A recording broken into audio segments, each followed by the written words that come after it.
All right, we are live. So hey guys, how's it going? Just join the voice chat. Okay. And we've already got Shadow who's joined us. Hi there. Hello there. Hello there. Nice to hear you, Shadow. It's been a while since you've been on, hasn't it? Yeah, sorry, but last time No, I it's couldn't all join right. You must have been busy. I couldn't join because I had a headache. I'm sorry to hear that. Yeah, don't apologise if you weren't well. Yeah, totally fine. Yeah, it's best that you rest. Yeah, I was also a little busy watching movies at that point too. So. Oh, what were you watching? Zombieland and Zombieland, nice. Yeah. Yeah, which one were you watching? There's two of them. Both. Oh, both of them, yeah. They're pretty good movies, yeah. Really funny. Yeah, I kind of prefer the second one because that movie does not have a preferred. Yeah, I can understand why, yeah. Thankfully, though, in the first movie, she does turn into a zombie, which is pretty satisfying, isn't it? Yeah. Very satisfying, yeah. Got 3 people viewing right now. Hello to the viewers. So, yeah, just waiting more people to join my voice chat. Wonder where they all are. Must be busy today. But, yeah, good to have you here, Shadow. Yeah, Someone's press like already. Thank you very much. So, yeah. And I've got some chocolates here by Lint to eat as well. So that'll be fun. Watching the stream right now. Oh, yeah, that's amazing, yeah. Hello, Donny. I'm doing very well, thank you. How about you? Hope you're doing well. I see Donny's here. Oh, yeah. Amazing Feminist is here. Hello, Amazing Feminist. Greetings. So, yeah, if any comments come along, Shadow, that I'll read them along, and, if any address you, I'll mention you, if you want to ask you something, Yeah. Yeah. You're doing well, Donny. That's great to hear. Nice one. Darth Prime's here. Hello there. Yeah, whenever people come and chat saying hello, I'll do the one Kenobi impression, yeah, to greet them, Yes. Yeah. I've not watched the Sing movies, no. I intend to watch them soon, though, because I believe there's a new one that came out, last year, I think, so, yeah. I've only seen the first one. That was... Well, I've not seen any of them. But, yeah, there was a new one, I believe, which came out. Did it come out, like, last year or this year? I think it was 2021. Oh, yeah, probably. Yeah. Check that. Must have been late in the year. I'm just gonna check. Yeah, take your time.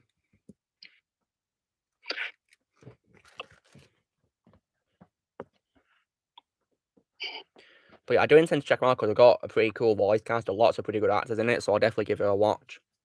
Both of them. Yeah, the first movie has Seth MacFarlane. Yeah, I believe so. Yeah, but for some reason he's not in the second movie, is he? No, it's not. It's not in there. But yeah, it's 2021. Oh yeah, so it came out late last year, did it? Nice. Yep. Hello to Nader. He's saying hi there. How am I doing? I'm doing very well, thank you. How about you? Hope you're doing well.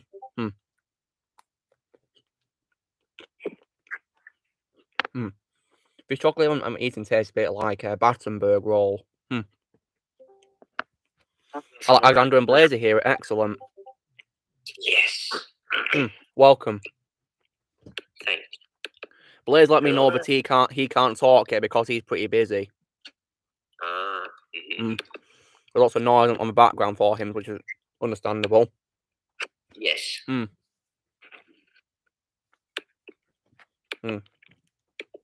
So Blaze will use my chat to communicate with us, won't you, Blaze? Good. Yeah. Indeed he will, as he says, yes. So if you guys want to ask Blaze a question, then he can answer, and he can also comment on the live chat and comments of it on YouTube, of course, as well, on the stream itself.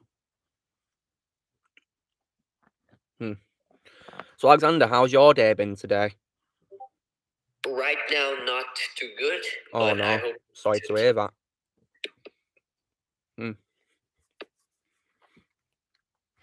But in spite of that, though, something exciting's happening, isn't it? Which, do you want to say what it is that you're doing, which is exciting? Well, I mean, the premiere has already been set up for that, so I think it's pretty much everyone knows already if they've seen it. And right now we have a new guest, which is the amazing Daniel Skinner. So yeah, Daniel, can you hear us? Yeah, I can hear you. Can you hear me? Yeah, loud and clear. Yeah. So yeah, welcome, Daniel. This is your first stream of us, isn't it? Well, this isn't my first time on Discord, but this is my first time doing something like this. Well, it's nice That's to have you here. It's nice to have you here. Yeah, welcome. And yeah, it's nice to have you here. Yeah. My thoughts on Edward Norton as Bruce Banner, very underrated performance in my opinion. Have I seen the new animated Winnie Kid movie? I have, yeah, it's pretty good. Yeah, I'd recommend it. It's a bit short though. I hated it. Really, Daniel? I'm sorry to hear that. Ooh. The animated Winnie Kid movie. Nostalgia's a powerful thing, fellas. Nostalgia's a powerful thing. I mean, put it this way, they do cut out lots of important plot points from the book, which I didn't really like, and they made it pretty short as well. I'll be right back. No worries, Alexander. And I think the live-action cast is more superior, in my opinion, than, the voice cast. I'm not saying the voice cast was bad. Oh, I'm sorry. I'm just saying I don't think, the voice cast was bad, but I think the live-action cast was more superior. Okay. Yeah. So, do you prefer Zachary Gordon, or do you prefer Haley Steinfeld's on-screen younger brother from Bumblebee as Greg Heffley? Wait, as in Jason Drucker? The guy who plays Otis. Yeah, he played. I don't remember his name, but yeah. I prefer Zachary Gordon by far as Greg. I just didn't really like Jason that much, to be honest. You want to know the most embarrassing thing about that one from 2017? Of course. The author wrote the screenplay for the movie. So on paper, you would think that he would knock it out of the park. But the end result, we can all mutually agree, was not good. Oh, wow. Yeah, because I didn't like the movie, guys. The long call, or as I call it, the wrong call. But yeah. Do I think Jim Carrey would have made a good Joker? Yeah, potentially. Yeah, he's a great actor. I think he could probably work really well as the Joker. We'll have to wait and see. Yeah, so far, Jim is my favorite Riddler. Yeah, he's great as a Riddler, yeah.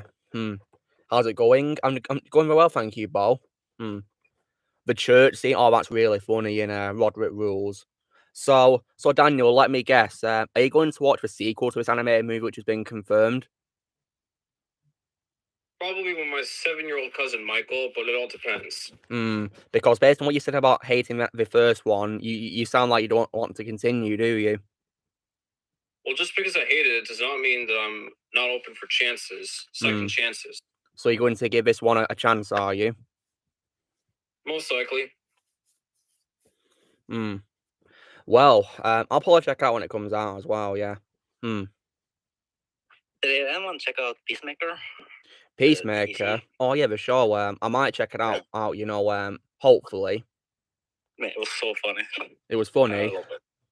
Yeah, and it was by far better than Book of Boba Fett, I'll tell you that. You think so? Yeah, well, put it this way, I didn't like episode 3 Book of Boba Fett. Did not like it. I did. Yeah. Hopefully next week is better. Yeah, we can only hope, eh? I agree, Boston. Jim Carrey was amazing in Eternal Sunshine of the Spotless Mind. I have not watched that movie yet, so I can't comment. I haven't seen that movie either. That's my favorite Kirsten Dunst performance of all time. Oh, nice. Cool. My favorite Jim Carrey movie is The Mask.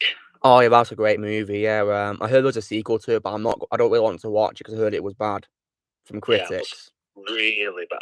Oh, wow. I haven't seen it, but I know it's terrible. I know that Jim Carrey declined to return for a sequel because he rarely does sequels to his own movies nowadays. But he's coming back in time too, though. And they also done a sequel as well. Two sequels, yeah, that I know of. That's cool, like, well done, yeah. I'll probably check out the Nazgul scenes, yeah, absolutely. Absolutely, Men's Feminist, you're right, he was great as Eggman. Perfectly cast. I know, right? I can't wait to see him in the sequel. I don't use Letterboxd for reviews, no. I might do in the future, maybe. Oh, you have a Batgirl suit? Yeah, I saw that, the image of it, that was, revealed for that HBO thing, yeah. I have a Letterboxd account, and I use it every single time I watch something new. And I have been doing it for the past 2.5 years. So would you recommend it? Yeah, definitely. Yeah, I'll probably give it a shot. Yeah, maybe when I'm viewing, the next movie I watch, Iceman or Pyro. I'll probably go with Iceman. I like Iceman. Are Yeah. you talking about the X-Men characters? Yep. Oh, shoot. I don't remember those guys being in X-Men. They're in the original trilogy, from early 2000s. Iceman, as just by name, is like ice, and Pyro is the guy who can control fire. All right, I need to address the elephant in the room. I've kind of soured on most of the original X-Men franchise from Fox because some of the people behind it, I just not a fan of them. However, what I will say is that the only ones that I actually like, starting in yearly order, going all the way back 11 years ago with X-Men. I'm here. Sorry. Yeah, so it's all right, Daniel. You can continue. Yeah, Blazer just joined us. Indeed. Yeah. All right. So I do like X-Men First Class. Yeah, me too. And I also like Wolverine, as well as the New Mutants and the 2 Deadpool movies. And those are the only 5 movies that I can honestly say I've cared about. All of the other ones, not so much. Yeah, there's lots of good choices you mentioned there. Yeah. Frank Welker as in movies include In the Ride. Oh, that's nice. Yeah, Frank Welker's a great voice actor. Yeah. Indeed he is. Your favorite one as well, Blaze, isn't he? Yep. Yeah. So the X-Men movies that I personally can't stand, guys, is probably Dark Phoenix and X-Men Origins Wolverine. Yeah, but my favorite movie is no longer Endgame. It's Spider-Man 2 now. My back. Yeah, the back meme. Yeah, that's pretty funny. So now that we're talking about X-Men, I might as well share you guys my 13 ranking of the X-Men movies that I have on Letterboxd. Yeah, sure, absolutely. I mean, have you got it to show us, because if you want to, Daniel, you can take a screenshot of your ranking and put it in a normal mic chat. I would prefer to just speak about it through voice. Yeah, there's probably people here in the server who won't be joining. So yeah, but yeah, you can tell us now if you want to. Yeah, go ahead. All right, so my number 13. This shouldn't really come as a surprise to anybody. X-Men Origins Wolverine. Yeah, it's a bad movie. I don't like it personally. It was terrible. The only good part about them was Sabretooth. Yeah, I suppose. Can't believe I'm getting paid on February 10th. Nice one, Blaze. My dad is being paid on February, I think. I have to wait 10 days. Ouch. So what's number 12 for you, Daniel? My number 12 is X-Men The Last Stand. Oh, yeah, that's not a really good movie either for me personally. My number 11 is X-Men Apocalypse. Okay. I can understand why. Yeah, there are only 5 movies in my entire life that have given me motion sickness, which means you feel physically ill after walking out. Apocalypse is one of those 5. Ouch, I'm sorry to hear that.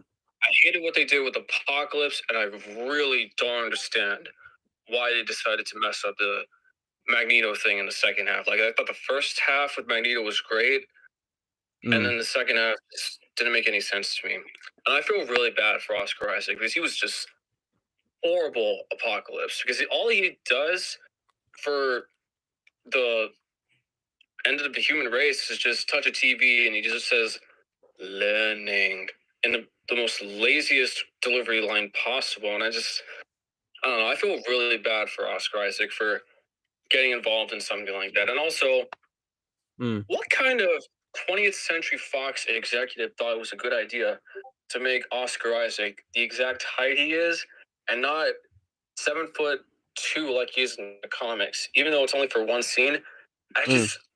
Oscar Isaac is shorter than me. I could beat him up if I wanted to. That's how frustrated I am with this portrayal of Apocalypse. That's not who Apocalypse is. So, sorry, I'm going off on a tangent. It's all right, yeah. No worries. My number 10 is Dark Phoenix. I can definitely see why. Yeah, Dark Phoenix is, in my opinion, is the worst X-Men movie I've seen. Yeah, it's a bottom place for me, yeah. Here's why I don't think Dark Phoenix is as bad as everyone says it is. First off,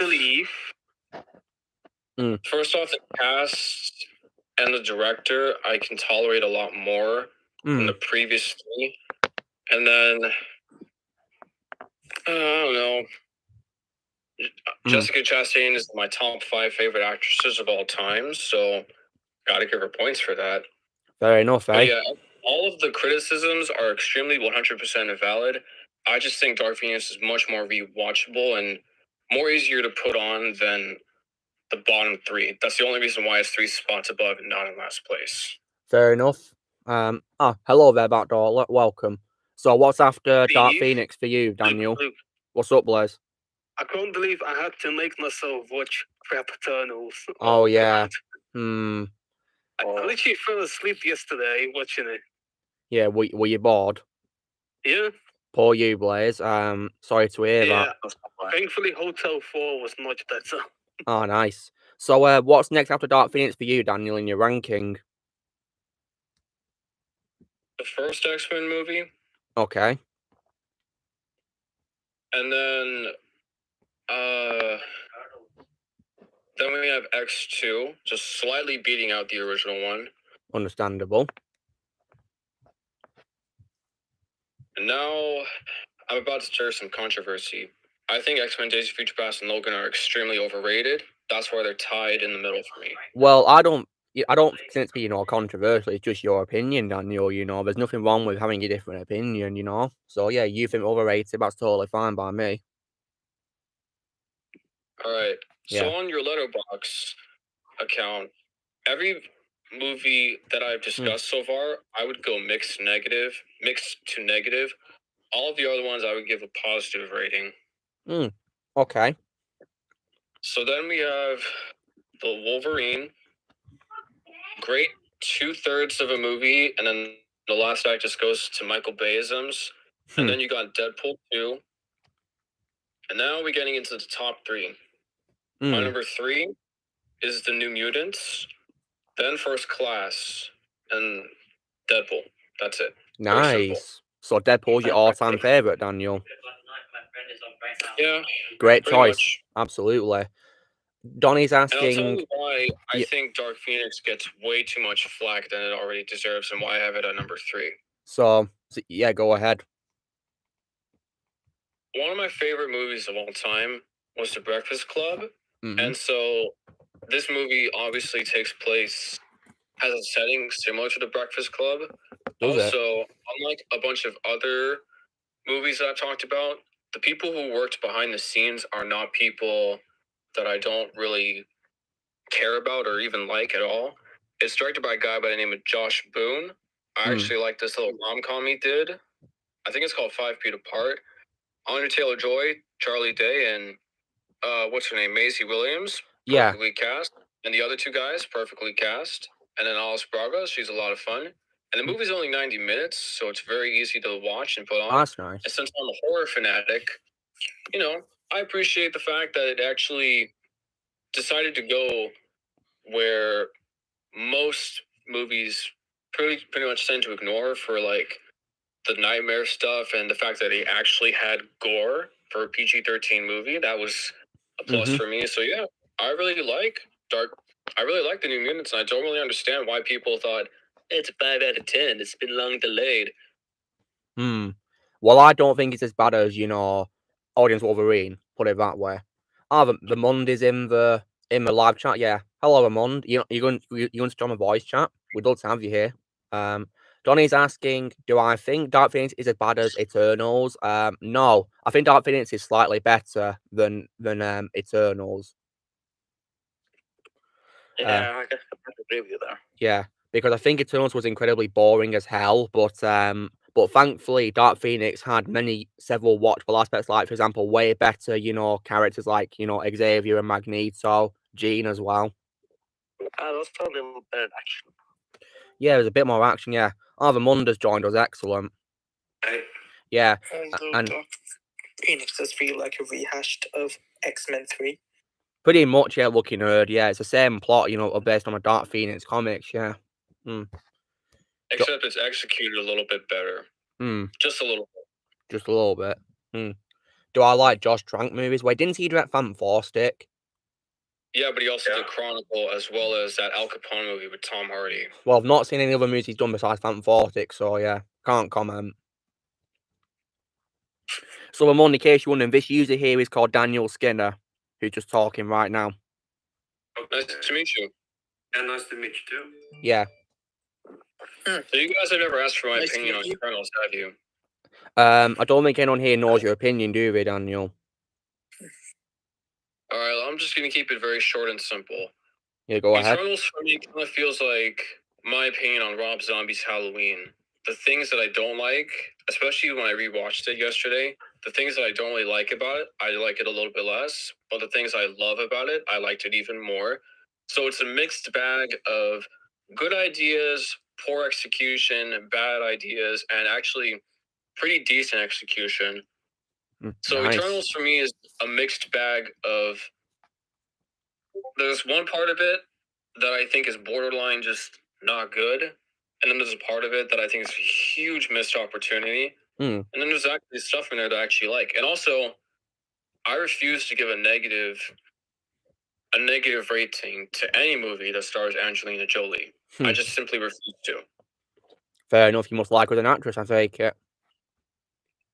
Yep. Hang on a second, X-Blaze. Jamie Foxx was not in the Fantastic Four movie. I was about to say that, yeah, he's not in it, yeah. I'm pretty sure, wait, who are you referring to, Blaze? Are you talking about another character?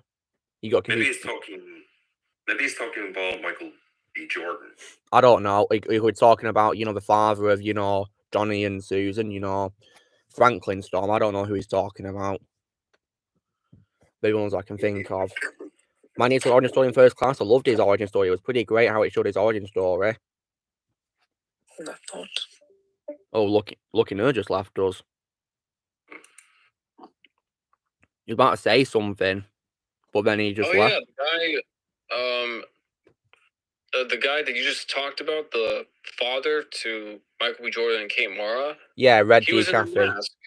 Right. Oh yeah, Reggie Caffey was in a mask. Yeah, I think he was. Yeah.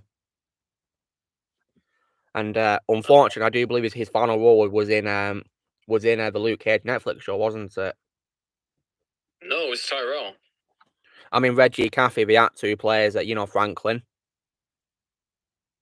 Yeah, I know, but yeah. Back in 2018, he starred in a movie called Tyrell. Really? Starring Jason Mitchell, the guy who played Eazy-E from Straight Outta Compton. Never seen that. You're probably not going to like it since it involves 90s hip-hop in central Los Angeles. We'll see. But it all depends. Yeah, it depends, yeah. And his final TV role, of course, was his character in the Luke Cage Netflix show, yeah. So it's pretty sad, he was yeah. in Rapunzel's Tangled Adventure? Wait, who was? The guy we were just talking about. Reggie Caffey.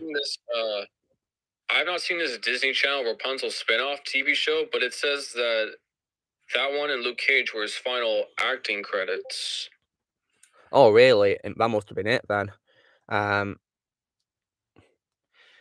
Yeah, I felt bad for Magneto too at the start of Apocalypse. Yeah, poor Magneto. So yeah. Oh yeah, it's Guanodon's birthday a few days ago. Well, happy birthday, Guanodon. Yeah, happy belated birthday. Yeah. Is Luke Cage a good show? Well, I like the first season more, to be honest. I think the second season was a little bit boring in my opinion, but yeah, first season was still great though. I liked it.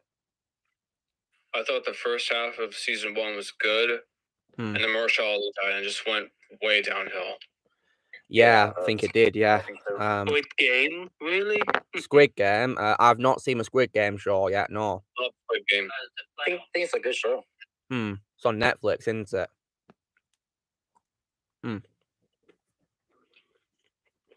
Wait, Mum, why did you remove your comment about wishing everyone a happy birthday and do it again? I typed Oh, something you did? wrong. Hmm.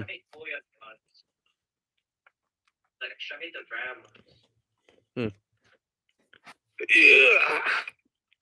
Oh, Blaze is here. Nice one. Yeah.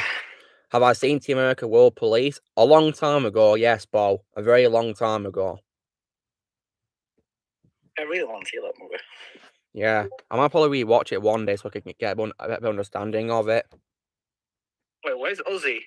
I don't know. He might be here soon. He must be busy. Hope he's doing Let okay. me invite him quickly. Alright, but yeah. Is he Ozzy? Make sure I get tissues. It must. Yes. Is it emotional or something? Upgrade? What's that? Oh god. Upgrade is a better version of Venom, starring Logan Marshall Green. Oh, Looks really? like Tom Hardy and directed by Lee Whannell. Oh, yeah. My favorite X-Men villain. But Darth Fam, I did a community post already about my favorite X-Men villain. I'm pretty sure you commented on it, didn't you? Jessica Jones season 1 was the best superhero TV show season with a female lead. Absolutely. I like Jessica Jones as a character, yeah. She's pretty amazing. Like, Kristen Ray made me care about the character a lot. Oh yeah, She's a Luke. Lost Boys So when you fan, get to so the that's also a PlayStation, plus. Yeah. Sorry, what'd you say, Daniel? The actress who plays Jessica Jones, she's a Lost Boys fan. Oh, is she? Oh, wow. She's a fan of that film, is she? About the vampires? Yep, Kiefer Sutherland, baby. Oh, nice. Yeah, Kiefer Sutherland played a character in the first film, didn't he? And it's directed by Joel Schumacher. Oh, yeah, George Marker, yeah. Rest in peace. All right, This Blaze. is- thing about leaked Joel video Schumacher. confirmed fake. Wait, what are you saying, Blaze? Oh, the thing that Josh posted in the mic chat. What, something funny? Huh? Oh yeah. It's been a long Yeah, this thing. Let me Hmm. mention you. It's been a long time since AJ has been on one of my streams. Well, Bo, he's a very busy person, so you know it's understandable why he can't make it to my streams. You know, he's busy. I mean, you never know, he might join this one if he's not busy. You'll have to wait and see. I haven't sorry, seen I missed- James What a are we lot. talking about? What are we talking I was just answering a question from a user called Bo Alston, who's asking. He's saying it's been a while since AJ has joined the streams, and I said it's because he's busy. He's busy, isn't he? Yes. The worst movie Well, you've ever seen is Home Alone 5. I can see why. I hate Home I Alone haven't 5. seen James here a lot, haven't we? Still. I think he's busy. You didn't like the It's latest what, Boba 3 Fett o'clock episode? in South Carolina time, so I would imagine he would be busy. Yeah, he's very. I think it depends on what he's up to because he's an actor and he works in a pretty big job. He's really busy, so yeah. I didn't like the episode either, Rex. It was pretty Yeah, this is stupid. cool. What's up, Blaze? Let me show you. One YouTuber I watch actually hates webturnals. Well, I can't say I blame him for hating it because I hate it as well. This is his review. Man, I could not get through Marvel's Returns last night. Overly long characters I just couldn't get into, and I didn't care about the plot. He's basically summed up how I feel. Yeah. Fair enough. Yeah. Fair enough. Have I seen Ratatouille? Yeah, I saw it before Christmas. It's a pretty great animated movie by Pixar. Really amazing movie. Yeah, it's fantastic. Yeah. Bonsoir Venom Comics. Ça va? Yeah, it's a very underrated movie in my opinion. Ratatouille deserves more love. Wait a second, guys. I need to go feed my dogs. I'll be back in like a little more than 5 minutes from now. No worries, Daniel. Okay. Gaming is gaining. That's a pretty funny post you just shared to me, Blaze. Yeah. Savabia Mercy Venom Comics. Amazing Feminist. David Tennant's my favourite Scottish actor of all time, actually. David Tennant. My favourite Scottish actor of all time. My favourite character in Pixar is Doug the Dog. Great choice. My favourite is Woody. Because, as a fun fact, guys, Toy Story 3 is my favourite anime movie of all time. Not just Pixar, but overall, my favourite anime movie of all time. I was obsessed with it when I was a little kid. Very obsessed with it. Wait, which movie? Toy Story Toy 3. Story. Oh yeah, that's a good movie. I like that one. It's my favourite anime movie of all time, yeah. And it's yet an example of a movie that did not need a sequel. Absolutely, yeah. It's going to be in the series, yeah. You got criticised from some people who, when you say hate Eternal so much, that's pretty stupid, Rex, how you got criticised. It's just your opinion. If people got on with your opinion, then they should leave you alone, you know? Like, you know, you don't deserve to be criticised just because you hate a movie. It's your opinion. So don't let them bother you, Rex, yeah? Don't let them bother you. This is pretty cool. Look at this. What is it? I really hope they add this in the remake. I really hope. Remake of what? Dead Space. Oh, it's a Dead Space Alien. Well, it's a pretty nice design, yeah. Apparently, it looks like Carnage. Is that true? It's a bit similar, but a different head, of course. Yeah. Hello, Bryce. Doing very well. Right, so isn't your top 3 Pixar movies? Nice. So, Donnie, I just answered that question. gosh. Did you not listen earlier? Good lord. I just said earlier my favourite movie that's animated is Toy Story 3. Good lord. Yeah, oh yeah, the incinerator scene. Oh god, that was a very, you know, heartbreaking moment. But thankfully the aliens saved the day. The claw. The incinerator scene was by far one of the darkest scenes I've ever seen in Yeah, movie. I'm doing very well, thank you, Bryce. How about you? I've not had a chance to watch one of your Lego videos, no, Bryce. Imagine if Luke was in Haishi. What, me? That's what one of the comments says. That'd be a nice cameo, wouldn't it? If I made a cameo appearance in a Haishi video. Great. Yeah. I think they should get you in a I'll be back when I finish some stuff. No worries, Alexander. No worries. Oh. So yeah. Imagine if I did make a cameo, guys. Yeah, I wonder what I could do. I could maybe point out a flaw in a movie, maybe like a plot hole or something. Yeah. So yeah. Oh, Ozzy is watching Chandler's Secrets. Did you Have I missed anything yet? Not much, Daniel. We're just, you know, continuing to chat. You know, we're talking about Toy Story 3 actually, and you know, Pixar movies. Marvel's Avengers vs. Disney Infinity 3.0 Spider-Man. I think Disney Infinity 3.0 is way better actually. Yeah, everything's better than that. Yeah, because personally, guys, me and Blaze don't like the Avengers game, do we, Blaze? Yeah, I really hate the game now, but we only rate up the game due to how bad it is, and we try to make it better. Yeah, I refuse to play that game. I can't say blame you, Shadow. Yeah, I personally wouldn't recommend it. Plot hole in the X-Men movie. That was released late 2020, right? Yep, in around September, wasn't it? I think it was, If I remember correctly, I believe you're right. Yeah, we're talking about that game, yeah. Me and Blaze personally don't like it, Daniel. I mean, did you play it? It was my introduction to Miss Marvel, so I give it points for that, but yeah, not really my cup of tea. I don't hate it, though.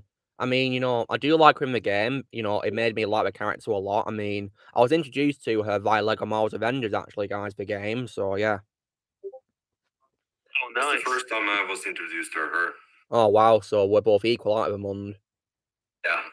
I mean, I was, like, aware of her existence, but I didn't know what her personality was, because I don't remember her from the cartoon I used to watch that involved Spider-Man.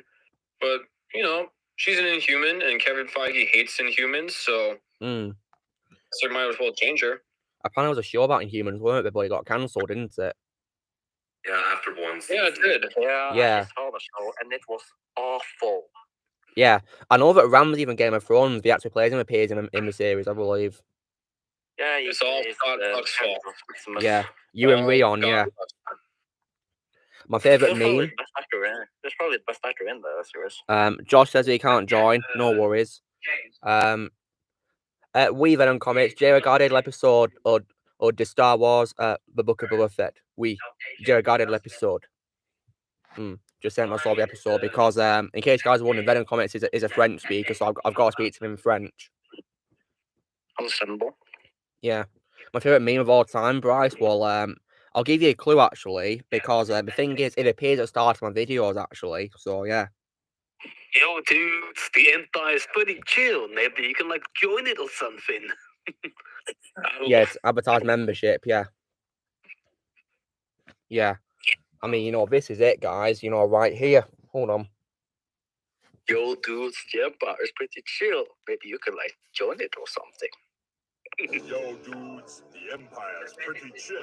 Maybe you could, like, join it or something. There you go. There you go. Mm-hmm. That's B. That's it, yeah. Yeah, my favorite lead is still Bully Maguire. Oh, yeah.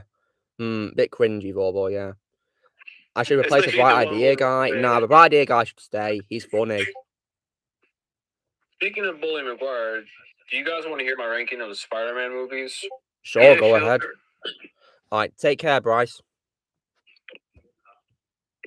All right, so we're starting off at number 11 since there's 11 theatrically released Spider-Man movies. Mm-hmm. I have seen the one from the 1970s with Nicholas Hammond. I have but just not for the seen sake it. of this, I'm just going to leave it off the list. Alright. So my number 11, and this is a movie that I would, according to Letterboxd, because I go off Letterboxd ratings, give a 3 out of 5 stars. Venom Let There Be Carnage. So, do you think it's the worst one, do you? I don't think it's the worst one. It's just my least favorite. And it's a Okay. movie I would give 3 out of 5 stars. But Alright. Okay. Well, yeah, it's a 90 minutes of eating popcorn and just seeing Woody Harrelson have fun. Yeah, Woody Harrelson looked like he really enjoyed playing Carnage, didn't he, guys? Yeah, I love this Yeah. from. Yeah. I think he was probably the best actor in the movie, to be honest. true. Yeah, Yeah. by far. Yeah. Plot holes in Spider-Man movies, probably is, yeah. I'd have to rewatch a movie to give you an example of One Amazing Feminist, and if you can point any out, go ahead.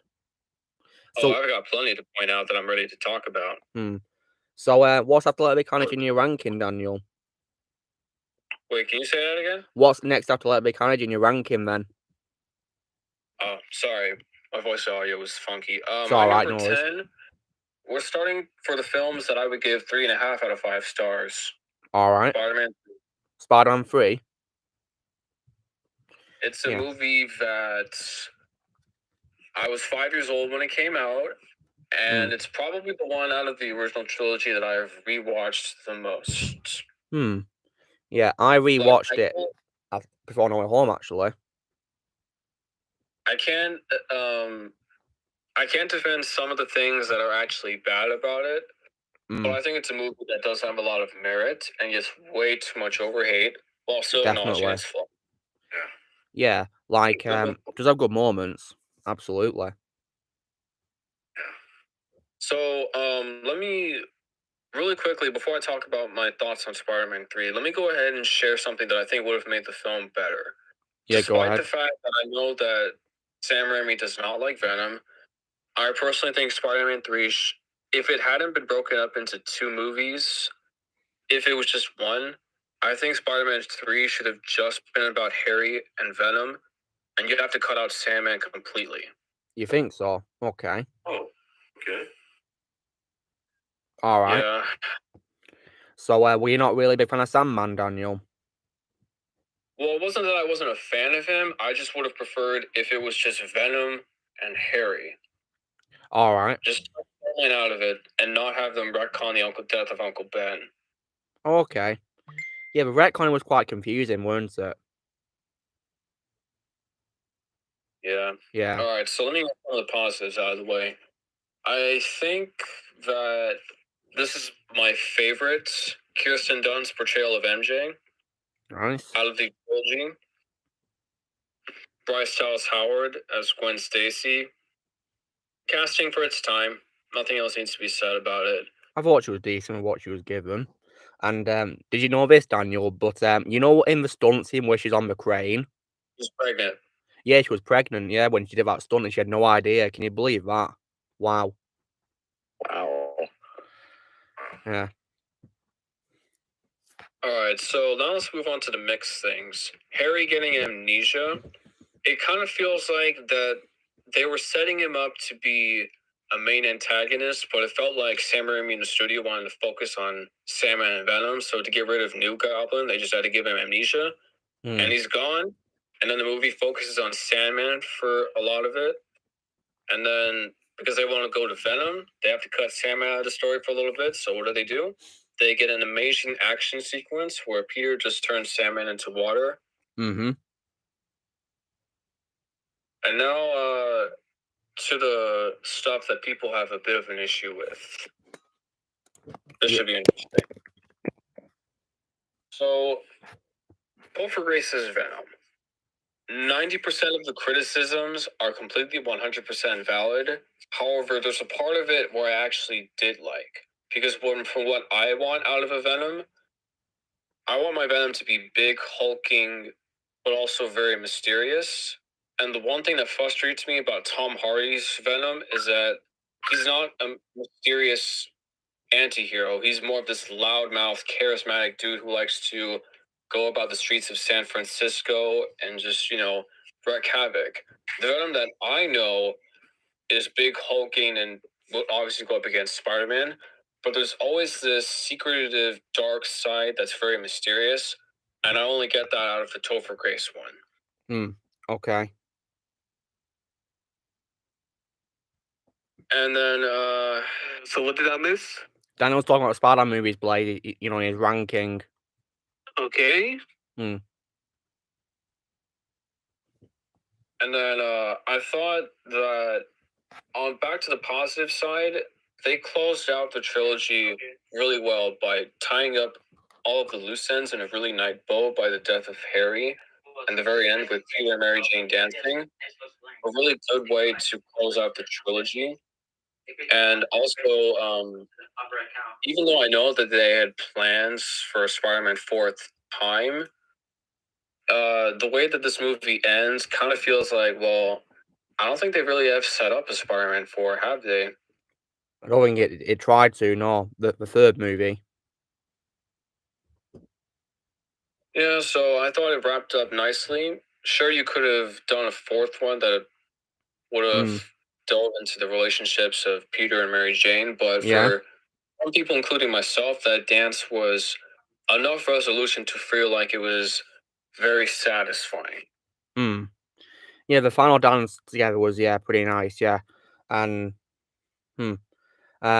Badal he's called Daniel, not Donnie. You actually remind me of a Wolf of Wall Street reference. The real life person who was the buddy to Jordan Belfort, his real name was Daniel, but for the movie's sake, they changed his name to Donnie Azoff. Oh, really? Yeah. What a coincidence that is. Yeah, it was supposed to come out in 2011, but, Sam Raimi was not going to be very happy with the Spider-Man 4 that was planned with, what was it, Ben Kingsley or John Malkovich as Vulture? It was John Malkovich as Vulture. Yeah. What are you going to tell us, Connor? Yeah. Yeah, please tell us. I'm not Rex, actually. So Daniel, is that you done talk about Spider-Man 3, or do you want to start me on to the next movie now? My number 9 is the first Venom. I'm probably one of the few people on Earth who actually prefers the first Venom over the second one. You're not alone. You're not alone because another person who watches my videos and comes on my channel called Movie 120. He prefers the first one over Letter of Carnage as well. Yeah, the two Venom movies kind of remind me of the Tim Story Fantastic Four movies. Now, I'm one that didn't watch them when they came out, so I obviously have no nostalgia for them, and I see a lot of the issues, especially the casting of Mr. Fantastic and Mrs. Fantastic. But all of that aside, as of right now, the two Venom movies kind of remind me of the first Fantastic Four movies, because the first one, they're only an hour and 45 minutes, and there's a lot of problems, but there's stuff to enjoy about it, including the casting. Like, I thought Chris Evans and Michael Chiklis and Kerry Washington were great. The others, no, not great at all. unfortunately. All right. And the same applies with Venom. Michelle Williams, I don't understand why she decided to do that. She's got a terrible wig, but Riz Ahmed and Tom Hardy, fun. Yeah. Wasn't really much a fan of Annie in the first Venom film, to be honest. She was a bit annoying, yeah. Yeah, she was better in Let There Be Carnage. Yeah, didn't have much screen time going like the Carnage War, did she? Yeah. Yeah. But she was with Dan all the time. Yeah. What you done? So Daniel, are you done talking about Venom or do you want to move on to the next one? One more thing about Venom. Go ahead. It's a movie that every time I rewatch it, I notice a new problem that takes me out of it, but I always like it a little bit more. So my number 8, and this is the part where it's probably going to piss off some people, but it's okay. No, it's all right. We're not going to criticize your opinion, Daniel. It's totally okay. My number 8 is the original Tobey Maguire Spider-Man, the first one from 2002. Okay. Okay. All right. Take care, Connor. So what were your thoughts on 2002 movie then, Daniel? Willem Dafoe was awesome. Absolutely. And Tobey Maguire at the time was good casting. Absolutely. It's kind of interesting to me that the studio heads originally didn't want him in the first place, but I think Tobey Maguire sent a picture or a video clip to Sam Raimi with his shirt off. I think that's how it happened. And so that actually ended up having him be cast. So, also, the origin story is pretty good. Him getting the radioactive spider and then him turning into a big hulking Spider-Man. Cool. Here's one thing that I'm just not a fan of, and I had to ding it down a little bit. I hate organic webbing. Oh, really? Yeah, I straight up hate it. I would have much preferred they did not go the James Cameron, Leonardo DiCaprio route and just kept the web shooters. Oh, wow. Okay. So if you guys don't know what I'm talking about, James Cameron was supposed to do a mid-1990s Spider-Man movie. It was rumored that Leo DiCaprio was going to be Spider-Man, and it would have had an R-rated sex scene between him and Mary Jane on top of a Brooklyn Bridge, which would have made him a total douchebag. You would have had Arnold Schwarzenegger as the Sandman and Michael Biehn as Electro. Oh, wow. And then you would have had this scene in the bedroom where there's white ooze coming out of his wrist, and he starts freaking out and running all over the place. And I'm just like, oh my god, they just had to bring it over there, didn't they? So you can't tolerate it, can you? No, and this is coming from someone who I love bugs. I am a bug fanatic. I will dissect bugs. I will eat bugs out of a lollipop. God. I will do all kinds of stuff. I hate bugs as well. I can't stand. I have a phobia of bugs, guys. I hate spiders the most, literally. I can't stand any insect, guys. And this is coming from someone who's majoring in biology. You are required to love bugs. Otherwise, you're just not going to be able to take the major. I'll never do that course. No way. If it involves bugs. I would never do that. Me neither. Well, my friend Joseph Reams is going to be really disappointing you guys, but he's not here. Okay. So, let's move on. I'm not, like, the biggest James Franco fan. Like, I understand that he was doing this TV show back in the late 90s, early 2000s. It was a high school TV show set in New York. So I understand why he was cast as Harry Osborn. Something I did not forget. Because I don't care. I don't even know who Chad McQueen is. So don't tell me who to wish happy birthday, okay? Continue, please, Daniel. So, this is probably my least favorite Kirsten Dunst MJ performance. I always thought she was not miscast, but mishandled in some ways that, I don't know, kind of made her... And they actually continued this in Spider-Man 2, which I'll get into, but I just wasn't crazy about some of the decisions. And now, here's another thing that I'm just not really a big fan of, especially from someone who's probably the youngest out of the group. Some of the special effects, to me, look incredibly dated. Yeah, there are some special effects which, in my opinion, don't really hold up very well. For example, the CGI for Green Goblin flying his glider, you can tell he's CGI, not actually Willem Dafoe in costume. And some of the shots of Spider-Man swinging, you can tell he's CGI because of the lighting. So, yeah, doesn't hold up very well compared to the sequel, to be honest, in my opinion. Let's see. Is there anything else? I think the final fight between Green Goblin and Peter inside of the abandoned house, really bit positive. Shows brutality. I wish there was Indeed. some more blood. Hmm. And it leaves it off on a fantastic note of Spider-Man swinging through the city. Yeah, I love that scene. You know, it's a 3.5-star movie. I would say a lot of positive things about it, but there's just some distinct things that hold it back for me. Fair enough. And there are other things that I could mention, but I would choose not to because then I'll just be nitpicking. All right. So my number 7 and 6 are pretty much tied. They're interchangeable, and that's Homecoming and Far From Home. Okay. All right. Interchangeable. All right, so my number 5 and my number 4, I'm about to start stepping on people's toes. I'm sorry. No, it's all right. It's all right. You know, you have a right to your own opinion. Don't worry. No one's going to attack you. And by the way, both of these movies I would give 4 out of 5 stars. Okay. My number 5 is The Amazing Spider-Man 2, and my number 4 is Spider-Man 4. Spider-Man 2. Oh, okay. All right. Nice. All right, so let me start with The Amazing Spider-Man 2 and why I think it's a 4 out of 5 star movie. So, starting off with the negatives, the first act with Electro, yeah, I agree. That's just way too cartoonish and I know, right? Syndrome treatment.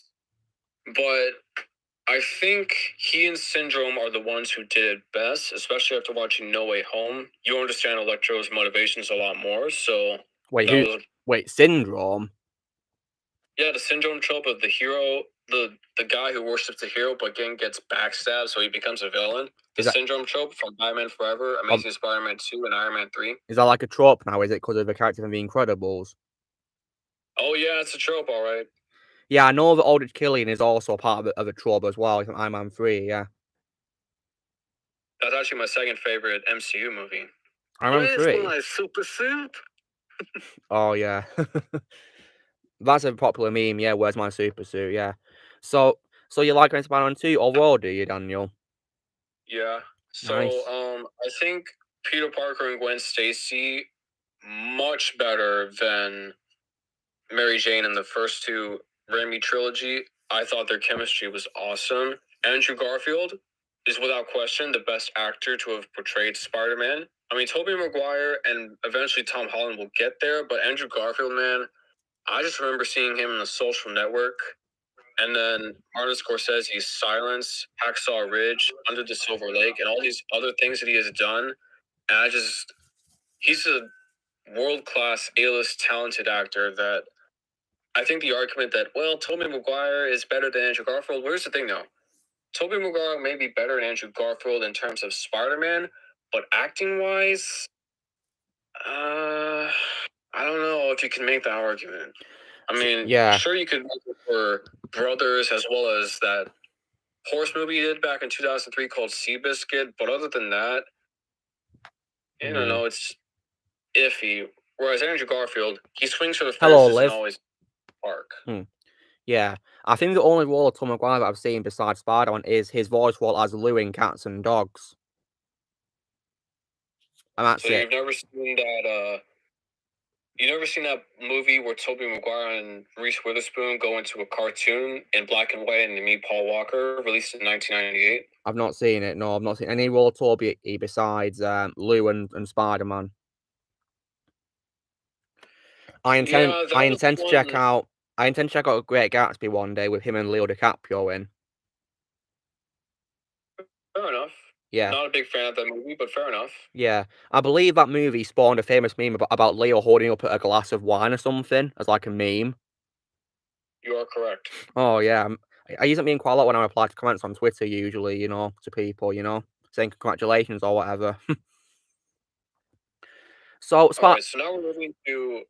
Yeah, so Spider-Man 2 then Daniel, what do you think of that movie then? Well, let me start off with the two things that hold it back. First off, what was Doc Ock thinking? Like, if Tobey Maguire at that there are some coincidences and some contrivances of the story that I think people just tend to overlook. For example, if Tobey Maguire had not gotten his webbing and his spidey senses back at that moment when the car was thrown at the glass, I'm sorry, both him and MJ are dead. Like, yeah, that's something that I think people tend to overlook. Like, if he hadn't gotten it at that specific time, it's because the script requires him to change at that point in time. But if it didn't, him and MJ would have been dead. Not to mention that Doc Ock threw him, I don't know, 90 miles per hour into the wall. That if he hadn't turned back into his senses, I'm sorry, but you're not walking anytime soon. he probably wouldn't survive, would he? He'd probably been paralyzed, wouldn't No, he? he won't survive. That's something that I think people just tend to overlook. And then there's another thing, and this is my second biggest gripe, even though it's somewhat of a nitpick. I personally have never been able to buy into the fact that Peter Parker loses his powers because he's bummed out about being Spider-Man. And look, I get it. Most people can buy into it because there's some lines of dialogue that it kind of explain it, and there's actually some real life cases regarding that. Look, I'm able to personally believe that bitten by a radioactive spider turning him into a superhero is plausible. But for some reason, I've just never been able to buy into the fact that because he's bummed out about being Spider-Man, that out of nowhere, his powers just disappear like that. Like, I've never been able to get behind that, even though I understand that a lot of people do. Okay.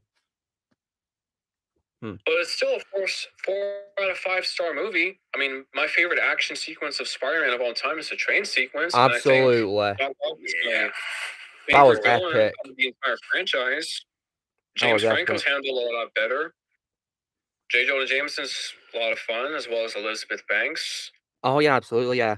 Yeah, I can't believe Wildstar was in this trilogy. I didn't know first time I watched it that, you know, she was Wildstar until I rewatched it and I realized, oh yeah, it's Wildstar from the Lego movie. All right, I have one other thing that I need to mention.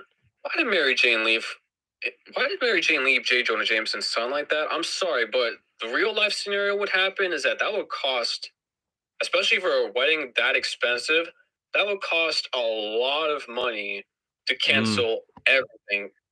Like, I agree. That's just that just pushes the stretch of believability that I'm just like, what? Like, I get that Mary Jane wants to be with Peter, but why did she just have to leave him like that? She must have realized who she actually loved. Yeah, I get that, but at the same time, like, you know, it's fun to see her running and kissing Peter and everything, but she just left all of them at the church just willy-nilly and all is forgiven. Like, in real life, I'm pretty sure the guy would be upset and be pressing charges against her. Like, that's something that you can't just overlook. But anyway, I'm talking way too more negatively than I should be. Anyway, it's still a 4 out of 5 star movie. I think a lot of things are really good. Joel McHale. I love Joel McHale, and I appreciate his cameo. And also, Zooey Deschanel's little sister playing the girl who says, "It's past 3, I'm not paying for that," when Peter Parker says pizza time. I appreciate the fact that I see her, as well as some other familiar faces, and it's still a movie that I would be very positive on. It's just, those little things bug me, man.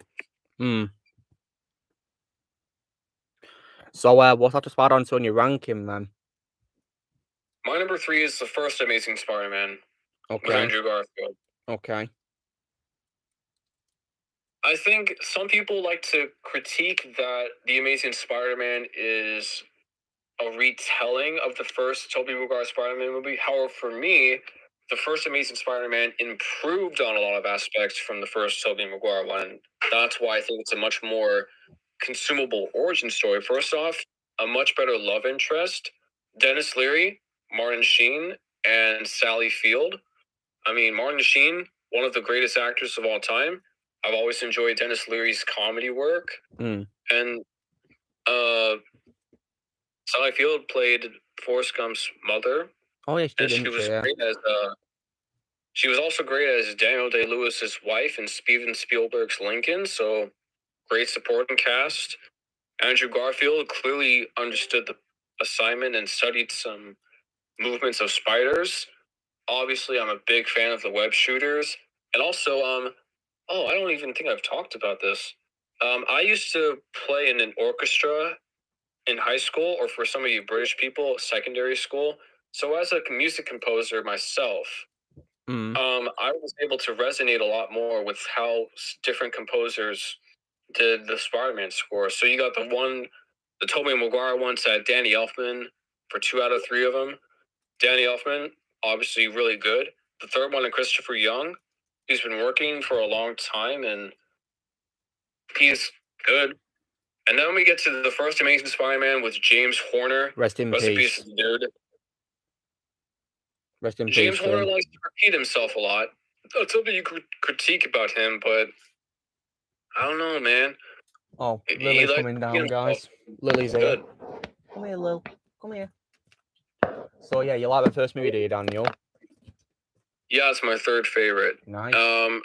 Now I will say this: the Lizard is not my favorite Spider-Man villain, and you know, his motivations are not exactly 100%, but all in all, it's still a decent enough villain. I still think Doc Ock and Green Goblin are better than the Lizard. Absolutely. But it's mainly the things that I just mentioned is why it's my third favorite. Okay. It definitely has better CGI, of course. Yeah, it definitely gets better and better due to technology, of course. Yeah, sure. Yeah. My number 2 is No Way Home, and my number 1 is Spider-Verse. Nice. Yeah, Spider-Verse tends to be a lot of people's favorite. Yeah. Very popular choice. I can see why it's your favorite, Daniel. Please don't get into No Way Home spoilers. Please. Yeah. Yeah, we won't spoil it for you. Don't worry, Shadow. You're all right, Lil. It's okay. It's your dog in here, Daniel, isn't it? Because it might hear Lily meowing. My dogs don't go after cats because they think cats are pussies. Oh, really? Did you just make a pun? Pretty much. It's all right, Lil. It's okay. Liv is already greeting Lily. That's nice. So I have 2 redheads, a very skinny man by the name of Max, and a big, chunky red girl by the name of Molly. And then I have the long guy by the name of Sam, who's got dirty brown hair. And all of them are dachshunds. Oh, yeah, dachshunds. Yeah, they're cute dogs. Yeah, really cute. Yeah, Andrew doesn't deserve any hate. He's my second favorite Spider-Man of all time, actually, Andrew Garfield. Doesn't deserve any hate at all. No, he doesn't. Great actor as well. And aside from the Spider-Man, I the only role I've seen of him is actually his role in a guest role in Doctor Who, guys. Actually. Yeah. Yeah, I mean, I don't know if you. I mean, Daniel, have you ever watched Doctor Who, Daniel? I did when it was on the Netflix, but after it left Netflix, I kind of trailed out. Yeah, well, Andrew appeared in a 3rd season, actually, in a 2-parter set in New York, actually. Did he really? Yeah, as a character called Frank, yes. Was he doing an American accent? He was, yeah, because he's playing like a New York citizen, yeah, living in, you know, as like a homeless man, yeah. Huh. Yeah, and so basically, I don't know, did he use an American accent in The Social Network? Oh, he's phenomenal in The Social Network. And also, I can understand why a lot of people are frustrated with Jesse Eisenberg as Lex Luthor, because you watch him in The Social Network as Mark Zuckerberg, that's straight up Lex Luthor right there. Well, the thing is, I actually like him as Lex Luthor, to be honest. I don't think he's bad in the role, actually. I thought he was good as Lex Luthor, like a young version of him. So I don't think Jesse Eisenberg was a bad Lex Luthor. Me neither. It's just that they could have done the role way better. Yeah, and then when you watch him in The Social Network, it's also really disappointing because that could have been a really good Jesse Eisenberg Lex Luthor interpretation as him as Mark Zuckerberg. So you reckon his portrayal is similar to Lex Luthor, do you? Yeah. Oh wow. But you know, I don't know if this is true or not, but when Zack Snyder was casting Lex Luthor, he had Bryan Cranston in mind. Then he watched Jesse Eisenberg's audition tape, and he was like, "Nope, that's my Lex Luthor." I can see why he wanted to cast Bryan, because Bryan, of course, was bald in Breaking Bad, weren't he? Bryan would have been a fantastic Lex Luthor. He's a phenomenal actor, Bryan Cranston, one of my favorite TV show actors of all time. But guys, if you wanted to cast an older Lex Luthor, I'd probably say Jeff Bridges to play Lex Luthor. Jeff Bridges. That would have been my great choice too. Jeff Bridges was good in the John Carpenter movie Stargate, also starring Indiana Jones's first love interest from Raiders of the Lost Ark. Karen Allen. Yeah, Karen Allen. Yeah, I've seen Stargate movie a long time ago. It also stars, Kurt It's not Russell and Stargate, James Spader, doesn't it? Starman. It's Starman, not Stargate. Oh, Starman. Oh, yeah, okay. Yeah. So, Karen Allen plays a woman.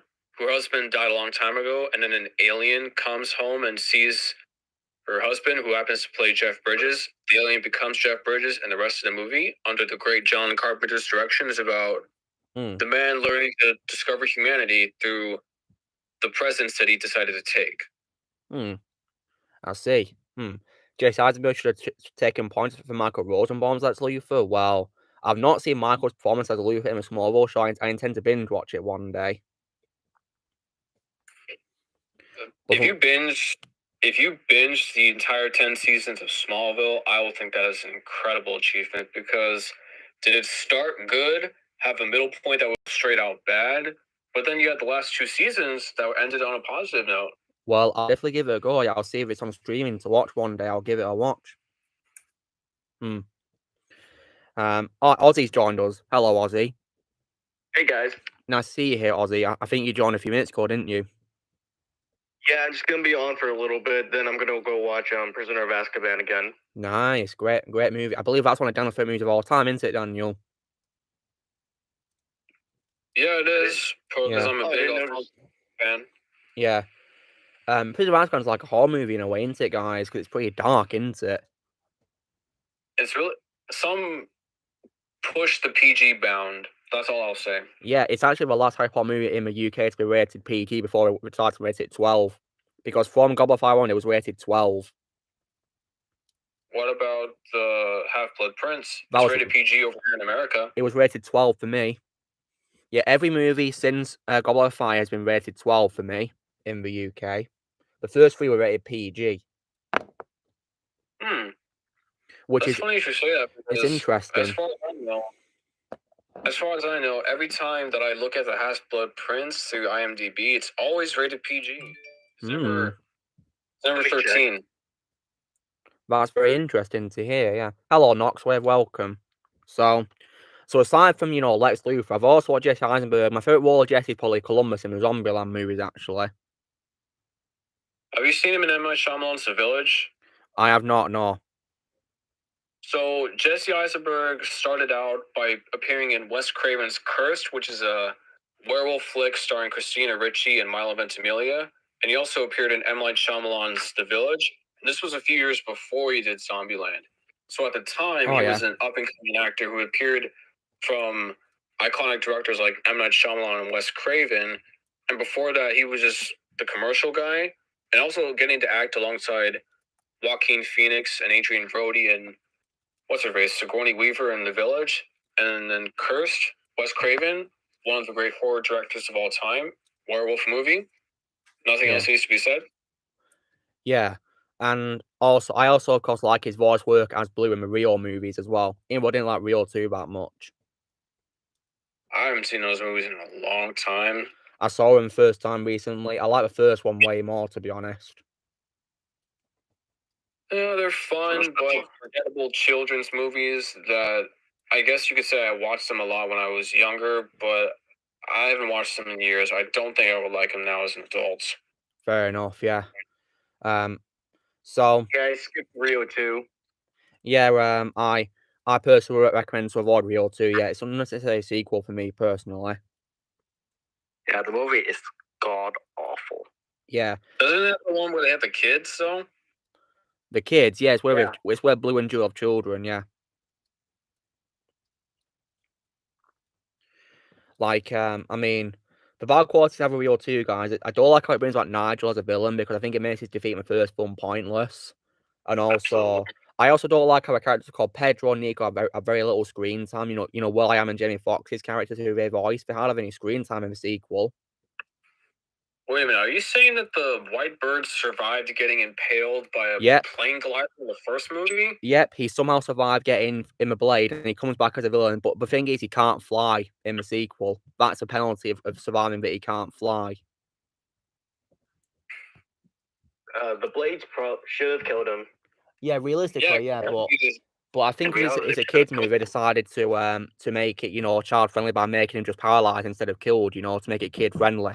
Oh, hold on a second.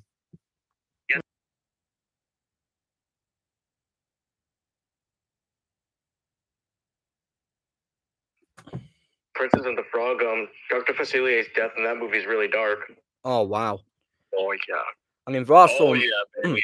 Oh yeah. There are some cases of dark deaths, guys, and characters dying, of course. I mean, in Kung Fu Panda 2, Dreamworks movie, Lord Shen's death, you know, he gets crushed, doesn't he?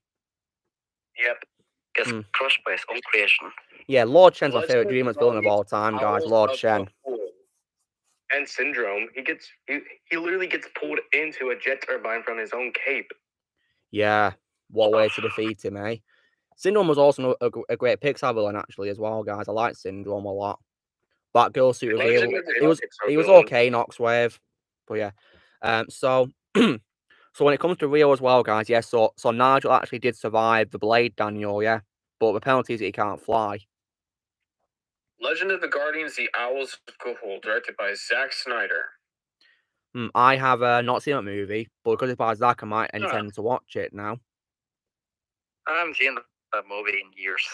That movie, it's baffling how it got the PG rating because you are seeing claws literally beating the crap out of each other by clawing them to death. Oh, and the fact that the first 15 minutes of the movie. I remember that movie. I remember I did not like it when I saw it. Is it dark, Ozzy? Yeah. So Daniel, have you ever seen any movies made by Dreamworks for company Dreamworks? With the help of my buddy Sean Chandler, I've seen all 39 theatrically released. Yeah, like animated ones as well. Yeah, I've seen all 39. I grew up with a lot of them, and I've seen all of them once or twice or something else. Yeah, and which one is your favourite out of all the animated ones? For me, it's Kung Fu Panda 2. Prince of Egypt. I've not seen that yet. Oh, I really need to check that out. That is a... Another movie that you could argue pushes the PG bound, but because it involves the story of Moses and the Ten Commandments, I highly doubt you could have watered down some of the more dramatic and traumatic elements of the Prince of Egypt. But Ray Fiennes is great, Val Kilmer's great, Sandra Bullock's a lot of fun, and Michelle Pfeiffer is fire as Moses' wife. Well, because of that cast you mentioned, I'll definitely give it a watch, absolutely. And like, guys, my top 5 favorite Dreamworks movies of all time is, you know, first place is Kung Fu Panda 2, second place will be Shrek 2, third place would be Flushed Away, fourth place will be Megamind, and fifth place will be How to Train Your Dragon 2. Wait, you liked Flushed Away? I did, yeah, the underrated movie in my opinion. Yeah, a really good movie. Yeah, I love Flushed Away. I'm not a big horror guy. There are a few exceptions, but I don't know, man. Like, I liked that movie a lot as a kid. However, when I rewatched it, I was just like, oh, that's not good. Oh my god. There are some times where you have nostalgia you have nostalgia as a kid, and then when you rewatch it as an adult, sometimes your nostalgia holds up, and other times it's just like, oh, I want to kick myself in the face for liking this when I was like 7 years old. Yeah, I guess like one movie that I grew to hating. I liked it as a kid, but I grew to hating it. It's 2005's Chicken Little. I've only seen that a long time ago, guys. Oh my god, I had to bring it up. I think I prefer Chicken Run over Chicken Little, guys. That movie's so terrible. I tried rewatching it, and the animation horrendous. Have I seen Over a Hedge? I have, yeah. In my opinion, Over a Hedge is another underrated Dreamworks movie. Over a Hedge. Oh, that movie's really funny. I really enjoy it. Yeah, Over a Hedge also my favorite voice role of Bruce Willis as well. That's actually the first role of Bruce Willis I've ever seen, anyways. Yeah, my first role of Bruce Willis is probably his role as John McClane in the Die Hard films. I still need to watch those. Bruce Willis Rugrats movie? Rugrats. I'm not really a Rugrats fan, so I've not seen it. So I never watched Rugrats. Over the Hedge, there was a Rugrats movie that came out, and Bruce Willis was the voice of the dog. Oh, really? All over you. Wow. That was the one that my introduction to Bruce Willis. Oh wow! So for me, it was John McClane in the Die Hard films, and then I heard his voice as as a main character in Over a Hedge, and then he was also in Pulp Fiction as well, guys, which was pretty cool in Pulp Fiction. And of course, in the first Expendable movies, he plays Mr. Church as well. And he's also in a movie with Gina Carano called Extraction in 2015 as well, which I enjoyed. Was it direct-to-video? I think it was, yeah, Extraction, yeah, from 2015, yeah. Alright. Yeah, there was also... I'm probably not going to watch it because anything Bruce Willis direct-to-video, I'm just going to pretty much hate, but I appreciate the suggestion. Yeah, well, I'd recommend it if you like Gina Carano. Maybe. Yeah. It all depends on whether or not the movie will be either very terrible or just bearable to watch. For me personally, I don't think it was terrible, but I did a couple of issues with it. Oh, Movie Lover's joined us. Hey, everyone. Hey, Movie Lover. Nice to have you, Movie Lover. How's it going, Movie Lover? Good. Yeah, it's nice to have you here. Fine. Yeah. So, Movie Lover, we're just talking about, you know, Bruce Willis as an actor. Well. Yeah. And Movie Lover, I don't even need to guess what your favourite role of his is, do I? It's John McClane. Obviously. Yeah. Yeah. Now, so Daniel, have you watched the Die Hard movies? I have. Oh, yeah. Now, just out of curiosity, what do you think of the most recent one in 2013? A Good Day to Eat Shit. Yeah. But actually, you know, much better than the actual one. I mean, me and Movie Lover call it a bad day to start, don't we, Movie Lover? Yeah, we sure do. Because we think it's such a horrible movie. I mean, Movie Lover, do you reckon it's the worst action movie of all time? Or do you reckon it's the worst one than A Good Day to Die have their action genre? There are a lot of... A Good Day to Die is not the only worst action movie I've seen. There are plenty of other worst action movies out there, like oh, wow. Speed. There's Speed 2 Cruise Control, Triple X State of the Union, Batman and Robin. Oh, yeah, I hate Hang that movie. Hang on a second. Hold on. Did you just say Batman and Robin? Well, yeah. You could say it's an action movie, I guess. So, Batman and Robin. So for one of going back to Sean Chandler, the buddy I just mentioned, he has it in his top 10 most disappointing movies of all time. But as for me, the movie has a lot of so bad that it's good elements. Like, it misses the mark on what it should be, but it loops back around and it just, I don't know, becomes very watchable and entertaining. Even though it's a really bad movie, it just falls into the category of so bad that it's good. At least for some people, including myself. Yeah, put it this way, you can just watch it as a comedy, can't you, guys? Oh, yeah, like M. Night Shyamalan's The Happening with Mark Wahlberg. Yeah. I haven't seen that movie. So, Movie Lover... If you watch M. Night Shyamalan's The Happening as a horror movie, you're going to piss yourself in the pants for how bad it is. Oh, but if you watch it as an unintentional comedy, you will laugh your ass off. Okay. So, Movie Lover, question for you now. So, Movie Lover, because you rated A Good Day to Die Hard a 3 out of 10, don't you? Yeah, I did. How do you rate Speed 2 then? If it's worse? 0. 0? Oh. You must really despise it, Movie Lover. Wait, actually, almost everybody despises Speed 2. Yeah, I heard that. Who's in it? Yeah, I know Tamara's in it, and so is Willem Dafoe, but, you know, Never saw that. Yeah. I mean, what I personally don't already like already, guys, is I don't like how the script was so bad it made Keanu Reeves decline to return. Yeah. Because, Movie Lover, you said yourself in your sequels video that the Keanu Reeves turned down returning because he hated the script, didn't he? Yeah, he did. Yeah, I can't say blame Keanu if the script was bad, you know. Django and Bubba are here. Yeah, and... Looking at the cast list. Yeah, and when it comes as well to, you know, actors hating the script, it's like, this exam clause be applied to Morecambe and Annihilation, guys. Because loads of actors from the previous movie declined to return for this movie. Because they hated the script. So, yeah. Only Mortal Kombat movie I've seen is the one that came out last year. So you've not seen the older ones, Movie Lover? No. Well, Movie Lover.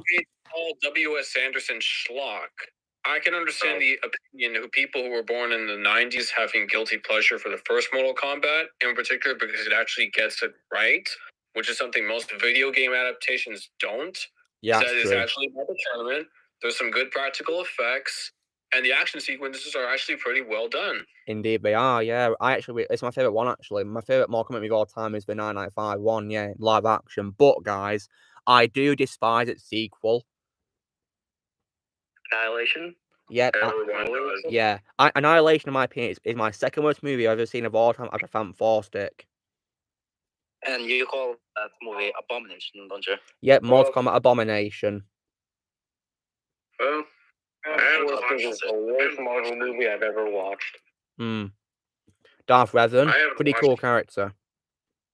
I haven't watched the 1995 Mortal Kombat because then again, I don't like Paul W.S. Anderson. He's pretty much director. Unless you're talking about Event Horizon with Sam Neill and Lawrence Fishburne. The guy directed those Resident Evil movies, and he even directed the first Alien vs. Predator. Yeah, but you got to have sex with Mila Jovovich, and they are even married, and they have 3 kids together, so that's a win. that's one good thing about it, yeah. But, I mean, let's be honest, right? The Resident Evil adaptations, in my opinion, are not good. The live action ones, the first 6 of them, they're not good in my opinion. Yeah. I'm not a fan of the game, so I don't care for the movies. The piss at me. Yeah. The only ones I kind of enjoyed was Extinction, and that's it. The other one that I like the most is probably Afterlife, the 4th one. Mainly because I love Albert Wesker in it, the villain. Out of all of the Resident Evil ones, the one that I enjoyed the most is the second one. Apocalypse. Apocalypse, because the first one kind of reminded me of a lousy knockoff of Aliens, but the second one has Jared Harris as the guy in the wheelchair. I really enjoyed Jared Harris and things. Yeah, he was good in that role, yeah. It actually takes itself seriously with... So, like, the last 4 Mila Jovovich Resident Evil ones, they are way too campy and over the top. The second one, Apocalypse, is the one that takes itself the most seriously, and that's what I actually enjoyed. And it's probably the best Mila Jovovich as the Alice character. At least for me. Okay. I mean, aside from Alice, the only overall scene of Mila is her role in the Hellboy remake in 2019 as a villain. Yeah, she's got a list of being in movies that are pretty much rotten on Rotten Tomatoes. But he's actually going to be like... Yeah, sadly so, yeah. Oh, they got Injustice too, nice. Yeah, I showed it yesterday, and Hellboy's in this game. He is, yeah, DLC, yeah. I might try it. Yeah, Try it out someday. But personally, of all guys, when it comes to Hellboy, I prefer Ron Perlman far more than the one in the remake. I'm kind of hooked on this game right now. Yeah, like, the Ghostbusters video game, nice. Yeah, basically before Afterlife, this is the true Ghostbusters 3 game. Absolutely. 3. Oh yeah, movie lover. Yeah. You know how you said that you wish the first Ghostbusters movie didn't get a sequel to the first one? Yeah. Have you changed your mind after you liked Afterlife? Have you changed your mind now, or do you still consider Ghostbusters as just being one movie? Guess now I kind of changed my mind if Afterlife was the only sequel we got. Afterlife I did love, yeah. Yeah, that was great. That was a fantastic movie. Quick question for movie lover. Yeah. So remember when you did your Christmas countdown, you put Die Hard on it? Yeah. Would Shazam count as a Christmas movie along with Batman Returns and Iron Man 3? Yes. Well, I honestly wouldn't really know. Like, they don't really focus too much on Christmas stuff in Shazam, and Batman Returns maybe, but Iron Man 3, no. Well, you got Santa cursing in Shazam on the TV. That counts as a Christmas movie. Yeah. Blue, you having a nice chat. That's what we're doing. Nox, if I hated the book of episode 3, it was terrible. I hated it. Right, Slender Scarf, I've already said many, many, many, many times that I am not continuing the MCU after No Way Home. Yeah, same here. Honest to God. I saw the Multiverse of Madness trailer, and no, I'm still not watching it. I'm not interested at all. They're just doing What If in live action. I'm not watching it. No way. I'm seeing it opening night. I'm just gonna watch the first few new MCU movies, and if I don't like it, then I'm done with the MCU too. Well, me and Movie Lover are backing you out for watch playing, too. bro? Aren't Movie Lover? We're backing out, aren't we? Yeah, Empire Fan Productions long backed out. I believe As so. soon Yeah. as he did. Yeah, I believe They all the were movie he, drinking. I believe all the movie he's seen, you know, from last year was No Way Home, and that was it. He did not see yours, I believe. Yeah. In that case, he Never dodged the Eternals. Yeah, he did the right thing. He never Also, my saw cousin Black told Widow me- either, and that's not really a Phase 4 movie. He didn't see Black Widow, did he, Movie Lover? He didn't see Black Widow. I don't think he did. Yeah. Lying to myself. I believe he also didn't watch the shows either. No. Yeah. I don't think I've ever told you guys about my opinion on Black Widow. Oh yeah, what do you think of it, Daniel? I think Eternals is better than Black Widow. Wow, that is definitely saying something. Now, because I'm a Florence Pugh queen, and she celebrated her birthday as the same day as Mel Gibson, love Florence Pugh. She is a queen. Hold on a Rachel second. Weisz, I liked her in the Mummy movies, Me but too. I don't know. I usually see her as more of a dramatic actor, so her doing this was kind of off-putting. David Harbour. Nothing else needs to be said about David Harbour. We all universally love David Harbour. My favorite role of David Harbour is his role in Stranger Things. All right, so I'm about to mess up her name, and I apologize in advance, but Olga Yebakov. Olga Kurylenko. Yeah, what you just said. Yeah. So she's I first remember seeing her in the Hitman movie with Timothy Olyphant back in 2007. That was the first like American thing that she did, and Timothy Olyphant was decent as a hitman, but not much. And then I remember her from that horrible video game adaptation Max Payne with Mark Wahlberg and Mila Kunis. Yeah, I heard about that. Yeah, I heard it was really bad, guys. Yeah, a man by the name of Sumneet, a man who I've become friends with through Instagram, he says that is in his top 10 least favorite movies of all time. And I would say Max Payne is a horrible movie, but since I have the unrated cut on Blu-ray, I can get decent fun out of the unrated cut because it actually puts in CGI blood like the first Alien vs. Predator. But anyway, let me go back to it. Was so bad. You didn't like Movie Lover? No. I think I dodged a bullet then, didn't I, guys? Yeah. Yeah, like they miscasted Mona Sachs too. Oh wow. So Noxwave says, "Oh man, I have watched Crap Turtles on Disney Plus for the first time, and I absolutely hated it. The story was so boring. It's like I'm watching Emma." Exactly, Noxwave. You can see why me will despise it. And Noxwave, the thing is, Noxwave, I think Movie's rants about it is when it's entertaining. So it's probably because you guys are not on the same wavelength as Chloe Zhao, the director. That's probably why I liked it a lot more than you guys, because for me personally, I was more on Chloe Zhao's wavelength, so I can understand what she was doing as a director. It's kind of like this argument for how people sometimes don't like Stanley Kubrick movies because they're just not on the same wavelength as Kubrick, and I can understand that argument. But as for me, I was along for the ride with Chloe Zhao's direction. Well, no, Daniel, the thing is, the reason why me Lover don't hate Crap Turtles is it's not because of the director, it's because we hated the movie overall, didn't we, Movie Lover? Yeah. Like, it was so boring as hell. Like, I nearly fell asleep watching it, guys. I checked my phone numerous times. Disagree with you. I actually fell asleep watching it. Wait, what? Sorry, did Shadow say something? I know that was me. Oh, what? Wait, who said what just then about agreement or something? That was me. Yeah. So, Ozzy, were you bored as well? Like, you have no idea. I literally just went on my phone and just did whatever just to pass time to get out of the theater. Yeah. Yeah, I fell asleep watching it. I can't say blame you, Blaze. And Josh also said in the server that he saw it last night and he thought it was really boring and the worst MCU movie. I can't say I blame him. My Switch with me. So all of your arguments are 100% valid, and I can understand why you guys thought it was boring. But as for me, with where my expectations were at, I was somehow able to understand, along with some people who saw Eternals, I was able to understand what Chloe Zhao was doing with her storytelling and her direction, probably because I was just on her wavelength of how she decided to make a movie, which most people aren't, understandably. And that's totally fine. All of you guys were not on our wavelength. That's perfectly fine.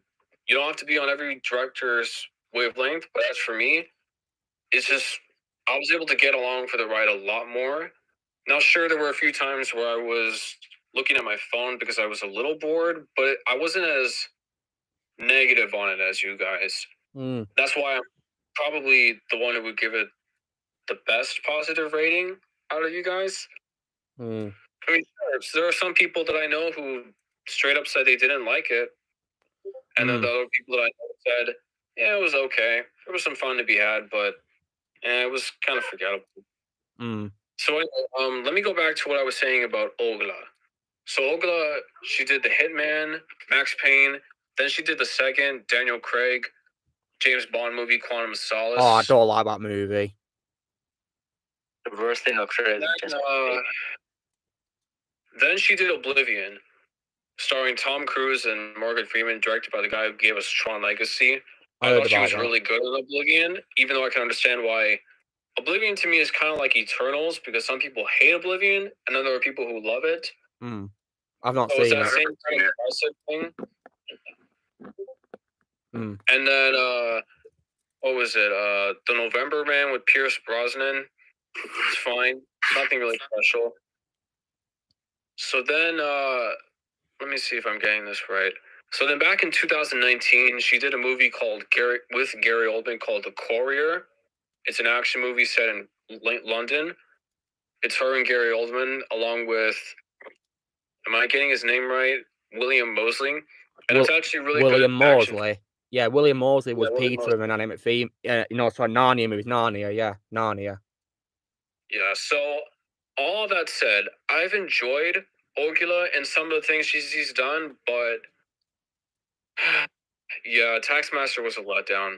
Major letdown. Yeah, and that's why I hate Taskmaster.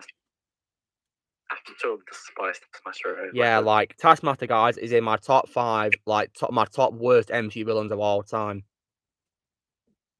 Out of 46 of them? Well, I've got like a top 5, Daniel. So yeah, Taskmaster's in like my top 5 basically of the villains I hate in the MCU. Out of 46 of them, wow! I applaud you for that. Yeah, I can't stand Taskmaster. They really butcher one of the greatest Marvel villains of all time. I don't understand why they have to gender swap Taskmaster. Why not Tony Master? You're being unfair to the comics, guys, by doing that. And not only that, but they also made Taskmaster be mute throughout the entire movie until towards the end, when she only says one line, being, "Is he gone?" Yeah, that was horrible. Yeah, hated it. Alexander's battle was nice. Yes, I'm going to be popping in and out.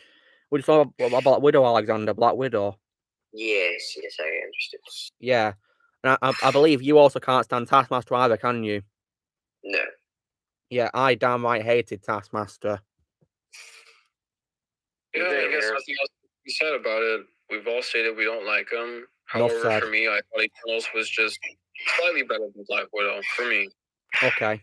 All right. That's fine. And here's another reason why I don't think I'm going to retire from the MCU unlike you guys. Probably one of the few reasons is that I actually really loved Shang-Chi and the Legend of the Ten Rings. That, for me, was a huge comeback after Black Widow. And I thought it was good. Huge major surprise for me. Like, I thought Shang-Chi, I saw in the theater with my younger brother, my best friend, Joseph Reams. And when we left the theater, we all mutually agreed, yeah, we ain't retiring anytime soon. Shang-Chi is amazing. And then Eternals happened, and we're like, is Eternals really? And then No Way Home came out, and it just, silenced all of our distrust for the three of us. No Way Home was my favorite Phase 4 film. As was mine, Shang-Chi was a close second. So far, Shang-Chi is my favorite Phase 4 film. I have yet to see No Way Home. Yeah, I really like Shang-Chi. Yeah, Shang-Chi was actually pretty good, apart from the mid-credit scene, of course. Yeah. I think Shang-Chi is like the main reason why I'm not like going to retire from the MCU just yet. I mean, there was a part of me wanted to continue, but after watching Cartoons, I was just done. Yeah, same here. I don't blame you. Yeah. I don't blame you either. And I also don't like the show's directions either, guys, because, I mean, I tried to watch, the Hawkeye show, but after the first episode, I was just done. Hated it. Yeah. Yeah. And Movie Lover, you can also confirm that you tried to watch Falcon Winter Soldier, but you were done after the first episode as well, weren't you? After the first episode, weren't you? I absolutely was. Yeah. And you also don't want to watch any other shows, do you? Yeah. Like, guys, if you guys want to watch, proper Marvel shows which stay true to the comics and don't ruin anything that Endgame did or what Endgame stood for, watch the Netflix shows. Oh, yeah, today's the University of WandaVision. I actually like that No Way Home at least acknowledged the Netflix shows. Absolutely. Yeah. And I also heard what happened to Kingpin, guys, in the Hawkeye show. In my opinion, they ruined Kingpin in the Hawkeye show. No, they didn't.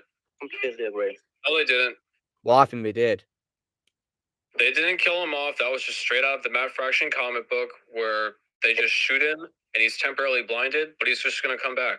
Well, I don't like the rest of how he was portrayed either. Not to mention, he didn't actually appear fully into a finale. The only Disney Marvel show I did like, well, not hate as much, is Loki. I agree with that, because of Owen Wilson. Oh my! And also, really quickly, something that I need to mention that I'm pretty sure a movie that you guys have not seen is Midnight in Paris. Midnight in Paris is a drama starring Owen Wilson as a guy who has the ability to walk down the street and go back in time 100 years. And he gets to meet Tom Hiddleston, who plays F. Gods Fitzgerald. And they actually have really good chemistry. So I can understand how Owen Wilson got the part in Loki, because he and Tom Hiddleston, they had really good rapport in Midnight in Paris. And they really great chemistry. You could almost argue that the same amount of chemistry that Tom Hiddleston had with Thor, it was all present with him and Owen Wilson. Well, I might watch it then, since it's on Netflix and Hulu. You should. It's a really good drama with Owen Wilson, showing off more of his dramatic side. The only roles Owen Wilson that I've seen, guys, is his role in the Night at the Museum trilogy, and also as Lightning McQueen in the Cars trilogy, and also in Fantastic Mr. Fox as well. Oh yeah, Owen Wilson is a big Wes Anderson fan, so I can understand why Wes Anderson continues to cast him in roles. Also, I saw him in Wonder. From Owen, actually. Wait, what did you say, Movie Lover? I've actually seen a lot of Owen Wilson stuff, actually. Have you now? Nice one. Yeah. Have you seen Anaconda with him and Jennifer Lopez and Ice Cube? No. Have you seen him in I Spy with Eddie Murphy and Famke Janssen? No, I've seen him in Wedding Crashers. I've seen him in The Internship. I've seen him in Wonder and the films that Optimus Prime just mentioned. Yes. You've never seen My Spy with Eddie Murphy and Famke Janssen? No. Understandable. It's not going to be a movie for everybody, but I have nostalgia from it from when I was a kid, so I really enjoy it. And I haven't seen Anaconda because I'm not a Jennifer Lopez fan. Neither am I, but Ice Cube's a lot of fun, so I give it a pass. Ice Cube. I know him for being not just because he's a singer, also because he voices Bowman in the first Black Ops game for Call of Duty. He voices Bowman. Have I seen him more? Ice Cube. Gary Oldman, if I'm not mistaken. Wait, what do you say, Daniel, about Gary Oldman? Gary Oldman was in the first Black Ops movie you just talked about. In the game, yes, as Victor Reznov and Dr. Daniel Clark, yes. Like, I think Victor Reznov is, in my opinion, his best video game role, but when it comes to overall voice acting, my favourite role of his for voice acting is Lord Shen. Same for me. Like, Lord Shen's one of the greatest villains of all time. My favourite Dreamworks antagonist of all time. Inhuman show? Well, I've not watched it, Nox, but I heard it was bad. Have I seen I I saw it and it was dreadful. Yeah, I've not seen the Murdoch Show yet, that stop motion one. I intend to, though. Yeah, I'm still going to the gym. I still go, and to this day, I love going to the gym. It's really fun. So, yeah. When it comes to movies as well, guys, I told Mulu about this, but I watched both Blade Runner movies as well. Blade Runner as well. And they're pretty great movies, actually. Yeah, I've been the biggest Blade Runner fan because I'm not really a Ridley Scott guy. But I thought the sequel, directed by one of my top 3 easily favorite directors of all time, Denis Villeneuve, I thought 2049 was a huge improvement over the first Blade Runner, coming from a guy who wasn't a fan of the first one. But I can understand the argument that the Blade Runner movies are amazing. It's just, for me, not a big fan of the first one, but I thought the sequel was a lot better. The same for me, too. I give all of them 10 out of 10, but yeah, the sequel was, definitely an example of a sequel which was actually good this time and not unnecessary, thankfully, despite a big, gap between the 2 movies. And it's Denis Villeneuve. You can't go wrong with him. Yeah. I mean, the only beef I could have is probably Harrison Ford doesn't appear until way towards the end of a movie, probably like an hour before the movie ends, but, this is probably Ryan Gosling's movie, guys, not Harrison's, maybe, I don't know. Yeah, I think it was just supposed to be Ryan Gosling's movie most of the time. Yeah. Wait, hold on. What's Blair sent me just now? Hold on a second. Yeah. But yeah, Ryan Gosling was really, really good as K, guys. I think it's my favorite role of him, actually. Oh, my. As Ryan Gosling, he played K in Blade Runner 2049. Yeah. And Movie Lover. If they do a third Blade Runner movie, do you reckon we'll call it Blade Runner 2079? Yeah, I wonder, hopefully. Yeah. The problem is, though, I'm going to do a third movie fan because people just did not support that movie in theaters, and they wanted to go see that god-awful Gerard Butler nonsense, Geostorm. Geostorm, I heard about that. I never watched it. Oh, it's a terrible movie with Gerard Butler. And people went to go see that over Blade Runner. That's how society is. I thought Geostorm bombed as well. No, it made more money than Blade Runner. Then again, 2 billion people worldwide went to go see The Last Jedi. Ugh. Yeah, I hate that movie. But I don't think I have no idea. Star Wars. Wait, sorry, what are you saying, Daniel? I don't think you guys have ever asked about my opinion on Star Wars, have you? Well, you've made comments about it on the streams. Yeah, but I don't think I've ever talked about it in full discussion, have I? I don't think so. No. I mean, have you got it on Letterboxd? I don't have a ranking of the Star Wars movies, but I'll just talk about them in groups. I don't like the sequels. I was extremely disappointed by the prequels. The original trilogy is the GOAT, and the 3 theatrical spin-off movies from Star Wars I could honestly care less about, except for Solo. Wait, there's 3 movies, that are spin-offs, Rogue One, Solo, and what was the other one? Clone Wars. Yeah, the theatrically released Star Wars The Clone Wars. I saw that movie opening day when I was 6 years old back in 2008, and I loved it. Now I hate it. Oh, wow.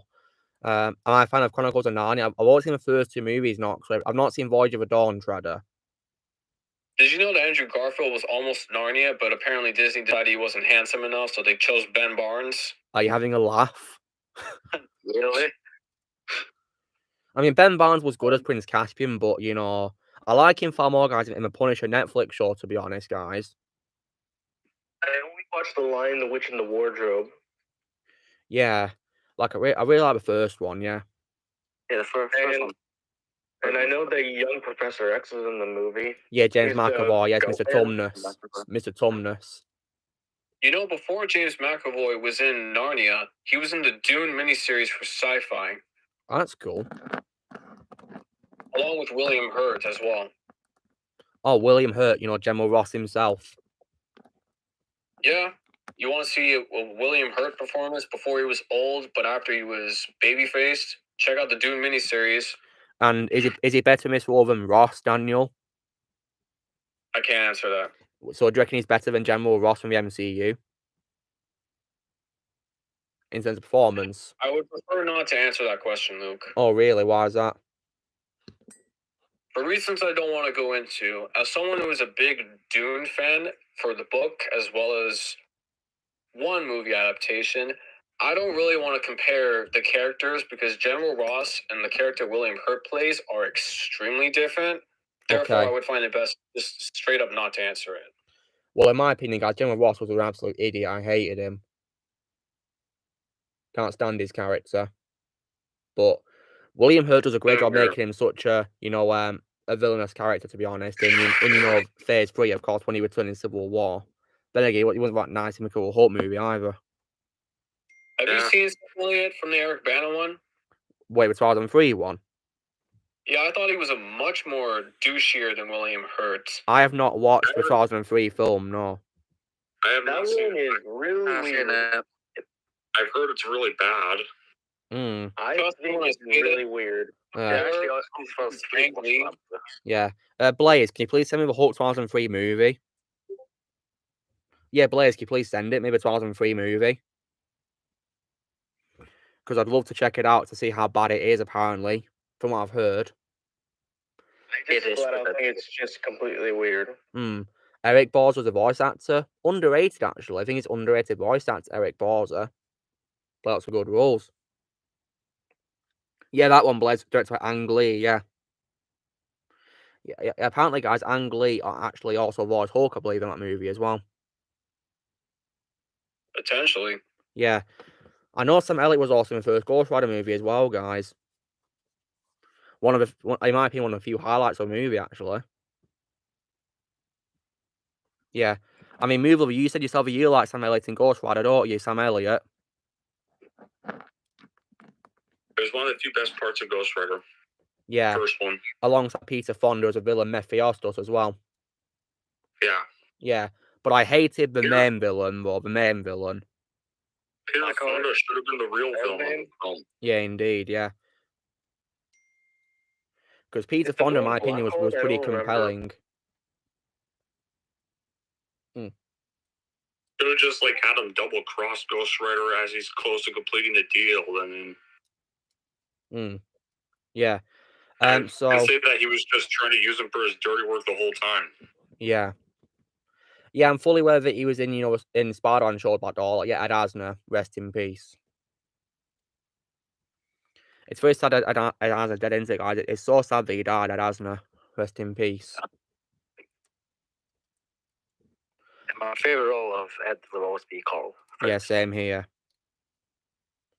Movelover, there's a question for you here from Iguanon. He's asking, what do you think of the Skexis? Oh, the Dark Crystal characters. They're pretty decent. I've never seen, Dark Crystal, so yeah, I have no idea who these characters are. It has a Netflix prequel series that only lasted one season. Oh, wow. Did it not do well or something? I enjoy that series. No, it's actually liked by people.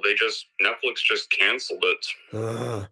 They didn't give them the subscribers that they had wished. That's why they canceled it. It's like Mark Hamill actually voiced the scientist. Greenlight another season for a TV show if it gets some more subscribers. Like, for instance, Stranger Things got them huge amounts of subscribers. You greenlight a season 2. You look at all of these TV shows about the British Bake Offs and whatnot. They attract people. Therefore, they give them more seasons.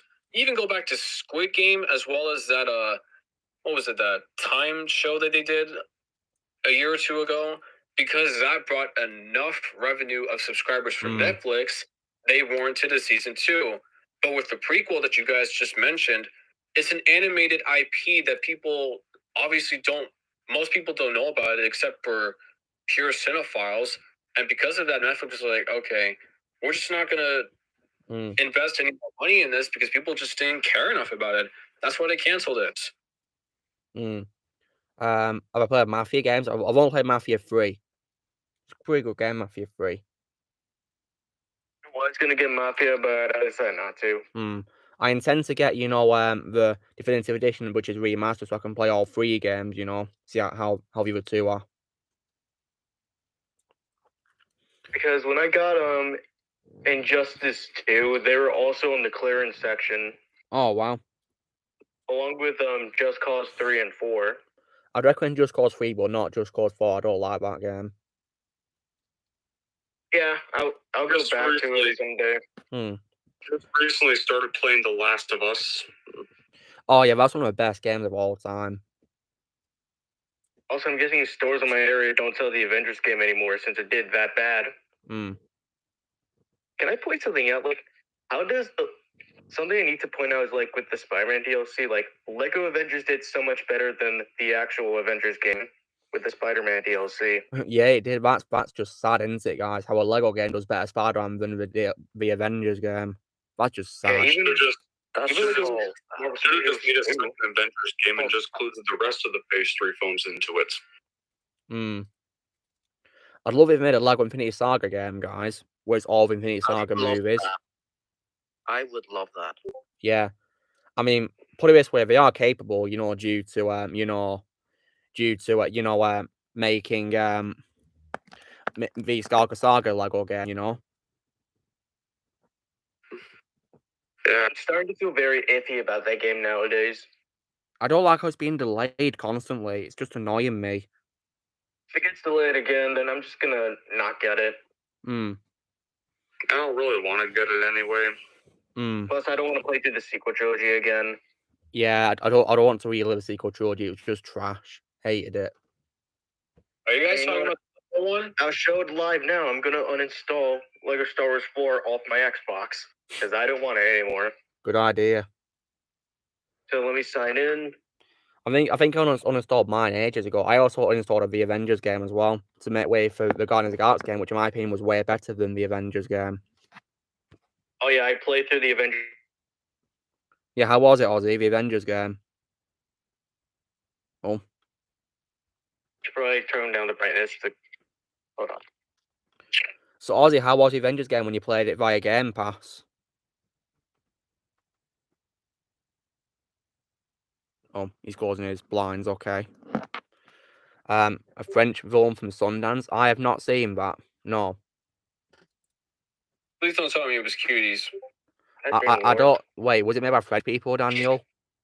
Wait, Well, which if it was movie? Cuties, then I Cuties. would bet it was because he's got the no. out emojis. So must be talking about Cuties. Hold on, let me see if it's made by, you know, this company called Sundance, is it? Hold on. Yeah, same here, Noxwave. Yeah, you know, I installed the game, you know, to make, because I want to make way for the Guardians of the Galaxy game, yeah. I installed it a while ago, yeah. Hold on. Lego Star Wars 4 is down. Nice one. Wait, do you get the Pirates of the Caribbean game? Yeah, hold on. I don't Right have there. that game, but I might get it one day. I like there was POCC. one. Yeah, there is, Daniel. There's a Lego Pirates of the Caribbean game, yeah. It's only based on the first 4 films, though. I have it on Wii, PC, and Xbox. Yeah. I recommend the Xbox and PC version. The Wii version is really not that good. Luckily, I don't play Wii. Yeah, I'm planning to get rid of it. I think the worst Lego game port on the Wii was Lego Batman 2. Noxwave, the movie you're talking about, yeah, you please know that I'm not going to watch anytime soon, and because of that, guys, I refuse to get my own Netflix account. I use my mum's account. She lets me use her account to watch Netflix stuff on, you know. Yeah, I refuse to make my own account. Yeah, and personally, guys, you know, personally, guys, I put Amazon Prime over Netflix because you can actually buy and rent other movies and shows besides ones through exclusives, which is pretty handy. Yeah, I'm only paying for 2 streaming services. I pay for Paramount Plus. Oh yeah, Paramount Plus. Yeah, I believe that's a streaming service of Paramount movies, isn't it? By Paramount. Okay. Okay. Full access, but they changed it to Paramount Plus. Okay. Question for Movie Lover here from McGuardon. He's asking you, Movie Lover, what do you think of the Rocky franchise? I like the Rocky franchise, except for 5 and 4. Okay. You disrespect 4 like that. Daniel, it's his opinion. Sorry, I was just joking. Good. I was pretending to be offended. That's the thing. I was just. Oh, Daniel's back with us. Well, 5 to me is the worst, but yeah. And I know there's going to be a 3rd Creed movie coming out, but I'm not going to watch Creed 3 because to me the franchise, both Creed and Rocky's stories all ended with Creed 2 to me. So. So Should movie I lover. watch the Rocky movies? I've Oh, not yeah, seen. you I've not should. seen them in their entirety, guys. I've only seen clips of 3 and 4 actually. All right, so as someone who's seen all of them, like movie lover, let me go ahead and give you my Letterboxd ranking. Yeah, list them. So- Yeah, list them along, Daniel. Yeah, tell us your list. So my last place is without question Rocky 5. And then huge jump in quality. This is a movie I would give 3.5 out of 5 stars. Rocky 3, Rocky 2. And then you jump to movies that I consider to be 5 out of 5s. You have, in no particular order, Creed 2, Creed, the original Rocky, and my all-time top 20 favorite movies of all time, Rocky 4, baby. So that's your favorite, is it? Oh yeah, I love Rocky 4. Okay. Rocky 4, I understand the argument that it's a guilty pleasure. However, for me, as someone who was able to go see the director's cut last month, it is a freaking masterpiece. Wait, which Rocky movie has Clubber Lang in? Yeah, that's Clubber Lang he's in 3. The one I'm talking about is Dolph Lundgren. Yeah, Clubber Lang's in 3, Blaze. Oh, that's the one I've seen the most, actually. Yeah. I mean, already, guys, I've not seen Rocky 4 in its entirety, but I did not like how Apollo Creed was killed. So I originally didn't like that decision as well. However, after the Creed movies, I've actually softened on it because it would make sense for Paul as a character to not want to quit when he had the chance because he wanted to go out a fighter and not a wimp. That's why I could understand his character being killed off. So thank you, Creed, for improving that issue for me. And also, another reason why I love Rocky 4, the training montages. They are so entertaining to watch. Sylvester Stallone. Yeah, they are. All right, I posted my ranking in the chat wall. Okay.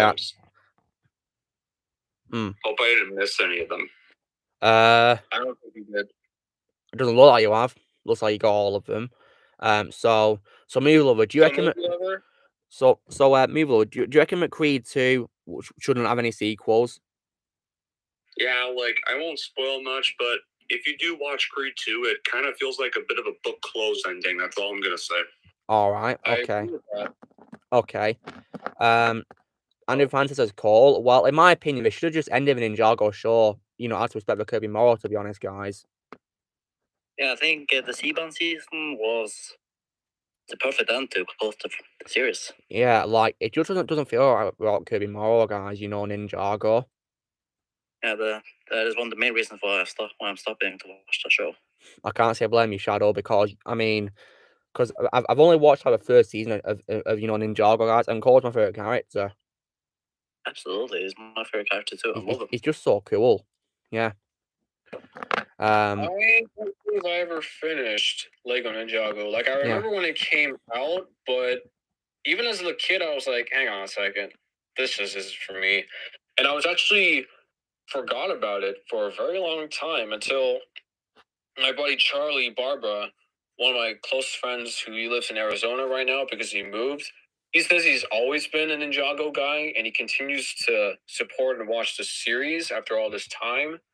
So I find it interesting that season 6 or even season 7 changed the character designs from what I could saw from a clip from YouTube, but I don't know. I never had any interest in it. I never understood the appeal for it. And rest in peace to Kirby because, you know, he died in his late 40s. Yeah, he did rest in peace to him. Yeah. That's the reason for the change of designs, though. Okay, question for Movie Lover from Iguadon. He's asking you, Movie Lover, have you ever seen Jaws the Revenge? Oh, God. I'm never watching that. I never watched anything. Wait, guys, let me, please, let me. Okay, so what'd you say, Movie Lover?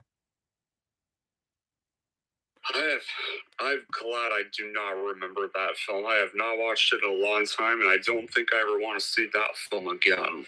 Is it the worst? It's weird that Michael Caine is giving a typical Michael Caine performance, and it's weird that they got the original actress from the first movie to come back for this one. But yeah, it deserves a 0% on Rotten Tomatoes. Yeah, I heard it was very bad. Immediately after winning an Academy Award. Jaws did not need any sequels, period. Indeed. It really didn't. Yeah, Like, like, Idiot, and I'm not watching the rest. We should make a good franchise out of this. yeah, I mean, guys, I've only watched the first movie and I had to keep it that way. Yeah, absolutely. Yeah. No, First Jaws movie, I consider it a masterpiece. Wait, who said what then? There's not going to be a remake to Jaws. Wait, what'd you say? What'd you say, Daniel? There's someone in the live chat by the name of Kyler says, "Do you think there's ever going to remake Jaws?" Steven Spielberg would never let. They better not remake Jaws. That's a timeless classic. Nope.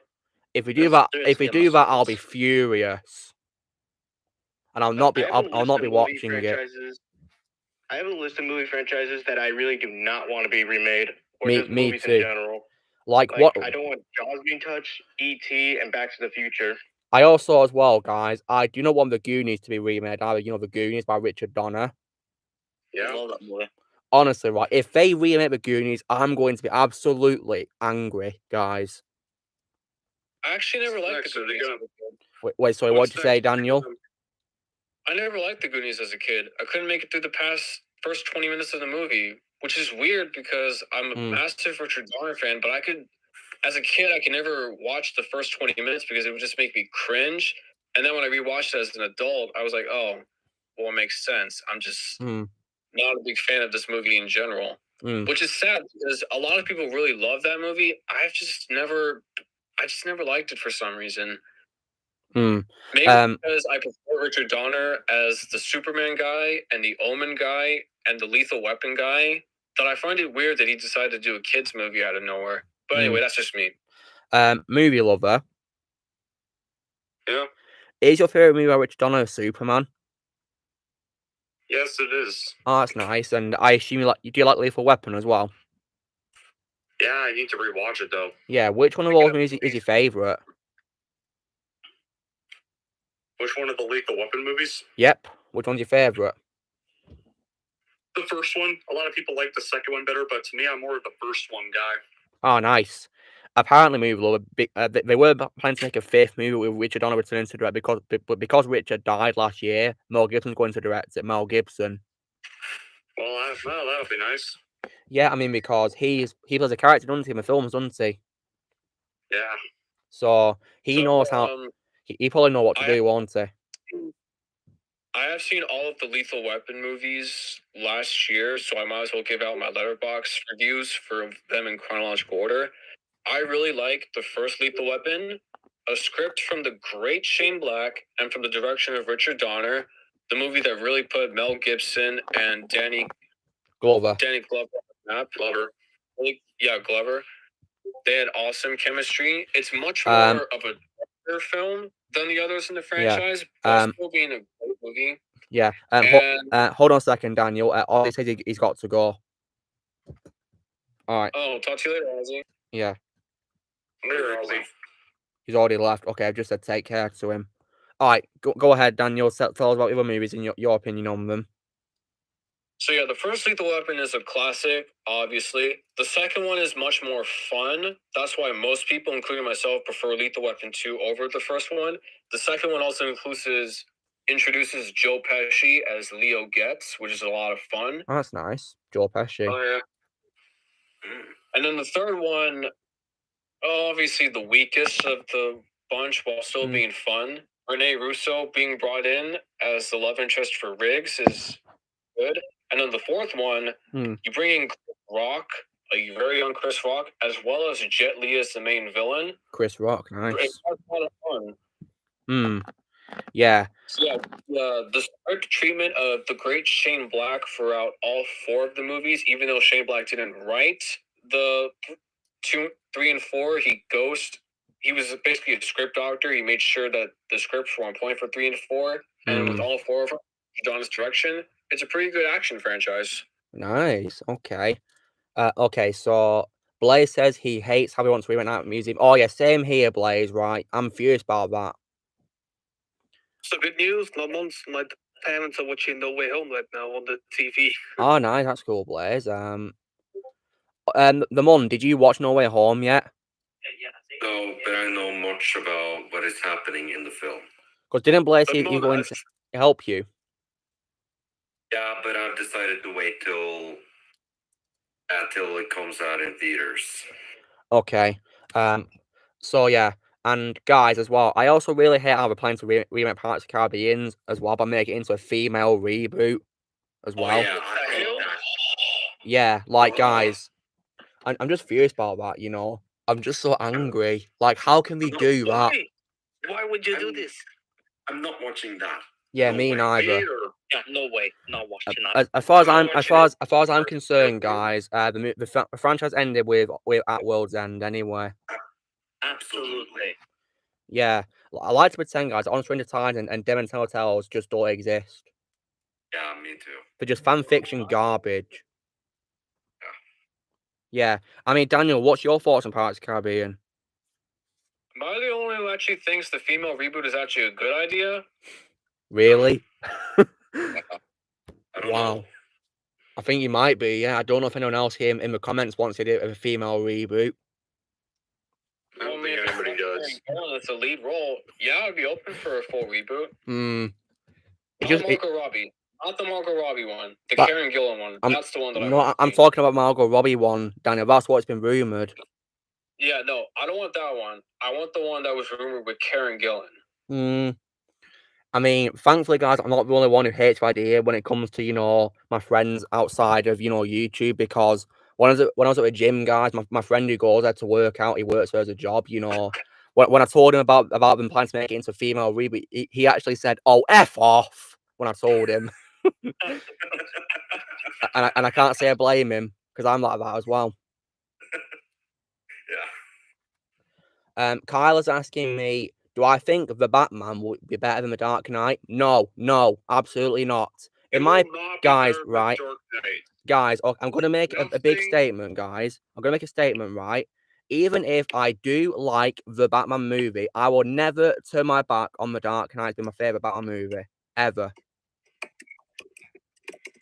Absolutely, 100% agree. Yeah, The Dark Knight is just an absolutely phenomenal movie, in my opinion, guys. One of the best superhero movies of all time. It is a masterpiece. Absolutely. So, yeah. Yeah, nothing. The Dark Knight and Batman 89 will always be the best ones. They're my top two. Yeah. Nothing can top these films. Nothing. Yeah. Do you guys want me to explain my point of view from Pirates of the Caribbean? Yeah. When it comes to the Karen Gillan one, sure. I didn't know there was a Karen Gillan one happening. So, I love the first movie. I thought 2 and 3 were... I almost said a bad word. I thought 2 and 3 were disappointing and bad. Really? There were parts of 4 that I liked, and then there were parts of it that I despised. I think I might have seen the 5th one time, but I don't know. It must have been years. But anyway, I really love the first Pirates of the Caribbean, and I just feel like the sequels missed the mark entirely on what made the first one special.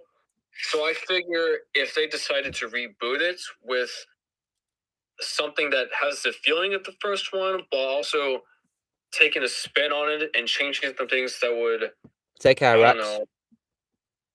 Somehow change it to where it's easy to be accessible, and if it's led by Karen Gillan, who I believe should be the next blockbuster A-list actress, if it's led by her and they actually get it right, like the first Pirates of the Caribbean, then I would be all for it. If they botch it, then I would be 100% with you guys in saying no. But I'm probably the most optimistic and the one who is most open for chances for as long as they get it right. If they botch it, then I'll agree with you guys. But my optimism tells me that if they get the Karen Gillan one right and get it on par with the first one, which is obviously terrific, then yeah, nothing else needs to be said. Yeah. It's just, guys, I just find it really funny the way my friend reacted to the idea of a female reboot. It was just so funny. That sounded very funny. I mean, it's not wrong. I can understand why some people would feel alienated, but honestly, what's going on?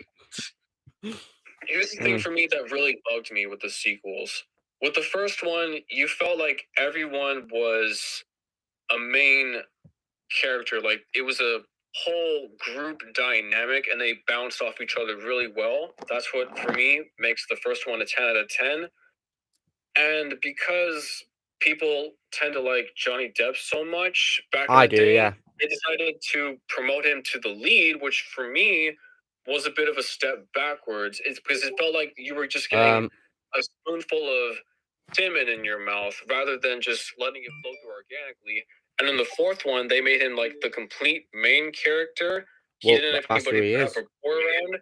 And then they tried to fix that with the fifth one, even though they executed it pretty poorly. So for me, what I would wish for in a reboot, female-led or not, is that they create a new set of characters that have equal amount of chemistry. And if you have a swashbuckling buffoon with the charisma of Johnny Depp, don't make him the lead character like you did in the sequels. Have it as more of a group dynamic because it's a Pirates movie, not a Jack Sparrow movie. That's for me where all the sequels missed the mark on and what made the original special is because the original was a group thing and not a Jack Sparrow thing.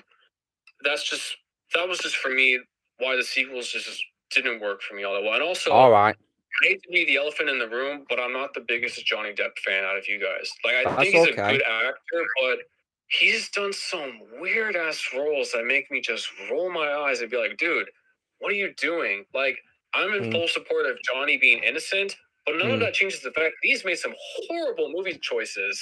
Horrible movie choices. Okay.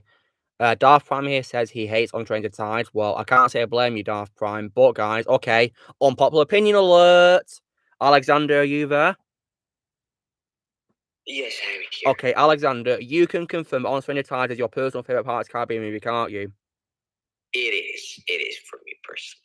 There you go, guys. An unpopular opinion.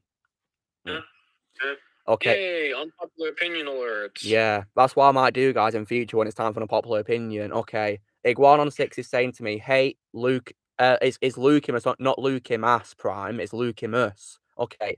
Seth, wait, do you mean Seth Rogen? Okay. Seth Rogen claims people who hate Santa Inc. are white supremacists. I say cringe for that. Oh, God, Santa Inc., right?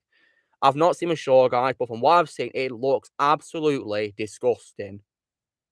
And it has also made history too. Yeah, and guys, because what Seth Rogen said, I've lost respect for him now, and that's why I'm all going to watch his old movies nowadays. To be honest, his older movies. I hate both him and Sarah Silverman. Wait, oh yeah, Sarah Silverman, yeah, who did it with him, yeah, Santa Inc. Yeah, it's okay, Guadon, don't worry. Yeah, wait, who said what, Santa Inc.?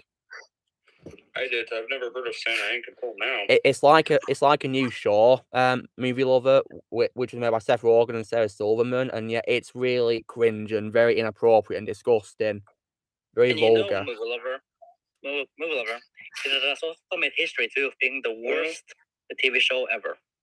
Well, that's kind of not a shock if there's anything made by Sarah Silverman, it's bound to be vulgar and extreme.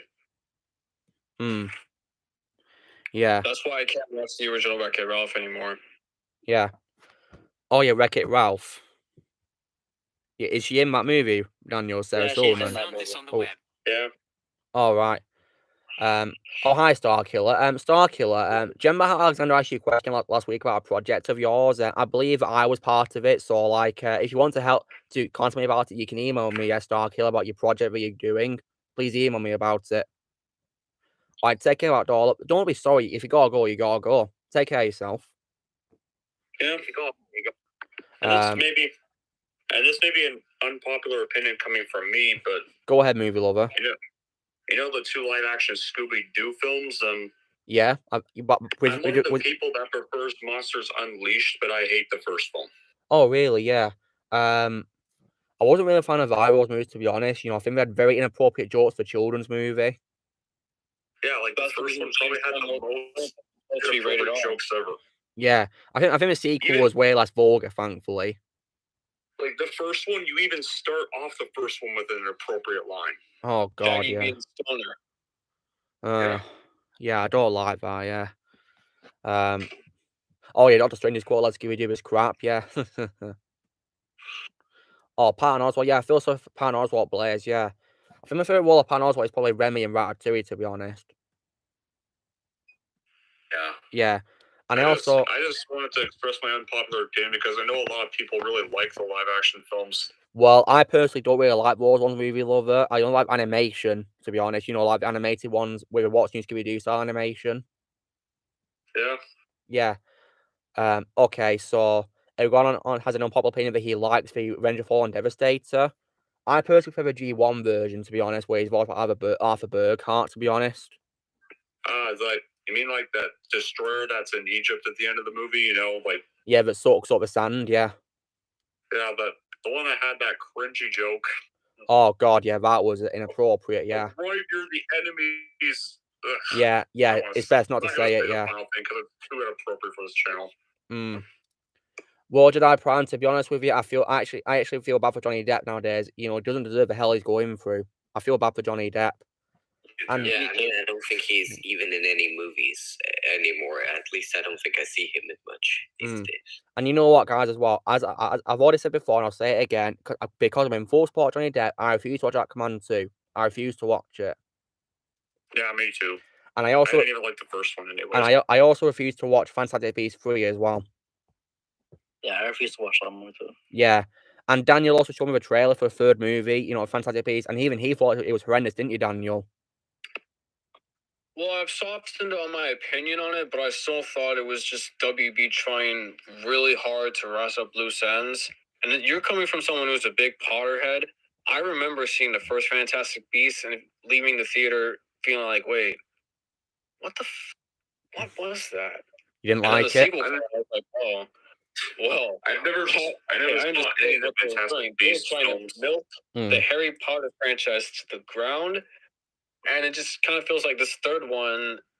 Matt Mikkelsen is obviously a great actor. He is, yeah. I just wish they would have chose him in the first place, not Johnny Depp. Like when Colin Farrell changes into Johnny Depp, just cast Matt Mikkelsen, man, because Matt Mikkelsen is a more underrated actor than Johnny Depp. Come on, guys. Yeah, I feel Matt deserves more love. Yeah, good old Matt Mikkelsen. He deserves more love. He's a very phenomenal actor.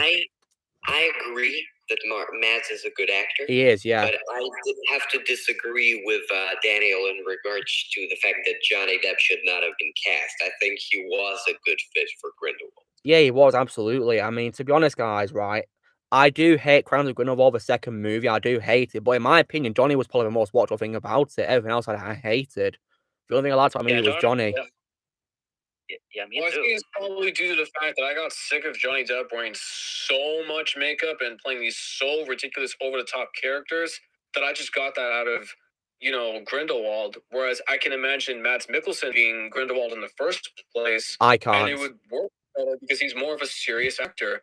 Johnny Depp he was just doing these ridiculous, over-the-top, cartoonish characters with so much makeup and whatnot that even I liked his performance, his look and everything was very distracting. Whereas that one shot of Mads Mikkelsen, I just look at that and I'm like, why didn't Warner Brothers pick him in the first place? I strongly disagree. Yeah, me too. The thing is, all opinions are subjective, and I'm not saying your opinion is wrong. I'm just... We know. Like I said, we know. No, I understand. Let me just explain my point as well as to why I disagree here. I think that Johnny is not to blame for the makeup that was put on him. That's on the director, the makeup artists, and whoever came up with that. Because they didn't decide to put that same thing on Matt Mikkelsen. Have you seen The Lone Ranger? No, I haven't seen it, but I know that he wears a lot of makeup. But once again, that's not his decision. He just agrees to the role, and the makeup is performed by other people. But then when it comes to Crimes of Grindelwald, if they didn't put the makeup on him, I think it would have been more to what you're saying. But they also could have put that same makeup on Mads Mikkelsen. And so that doesn't really, I think that is more of a problem with the makeup people than it is with him. And I think it's good when an actor can play diverse characters. You know, he can play different roles. Exactly. And I think Johnny has been playing different roles. Like, for instance, in The Tourist, one of my personal favorites. I know horrible. But like for me, sorry, The Tourist with him and Angelina Jolie, and as much as I love Angelina Jolie, even I can admit that movie was horrible. And I don't understand why the Golden Globes nominated it for Best Picture.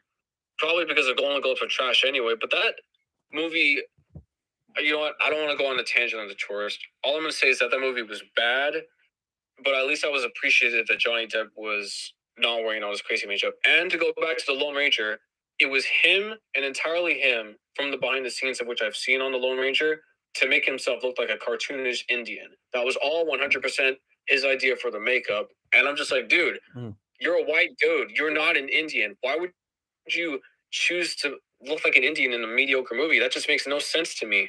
So you watch The Lone Ranger because it stars Armie Hammer in it. Yeah, I hate Armie Hammer, guys. I can't stand Armie Hammer, you know, like, because there's several reasons why I hate him, because I hate how he told people not to pay respects to Stan Lee when he died, and also because I also hate him as well because he's been reportedly a cannibal. He's been reportedly a cannibal, guys, and he also assaulted someone as well. So I can't stand Armie Hammer.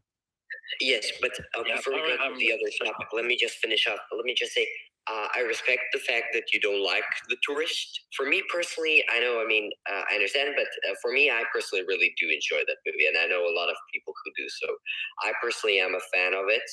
But yeah, Johnny Depp, if you look even at Murder on the Orient Express, he does have many roles, but he doesn't go full crazy, but he has others where he does.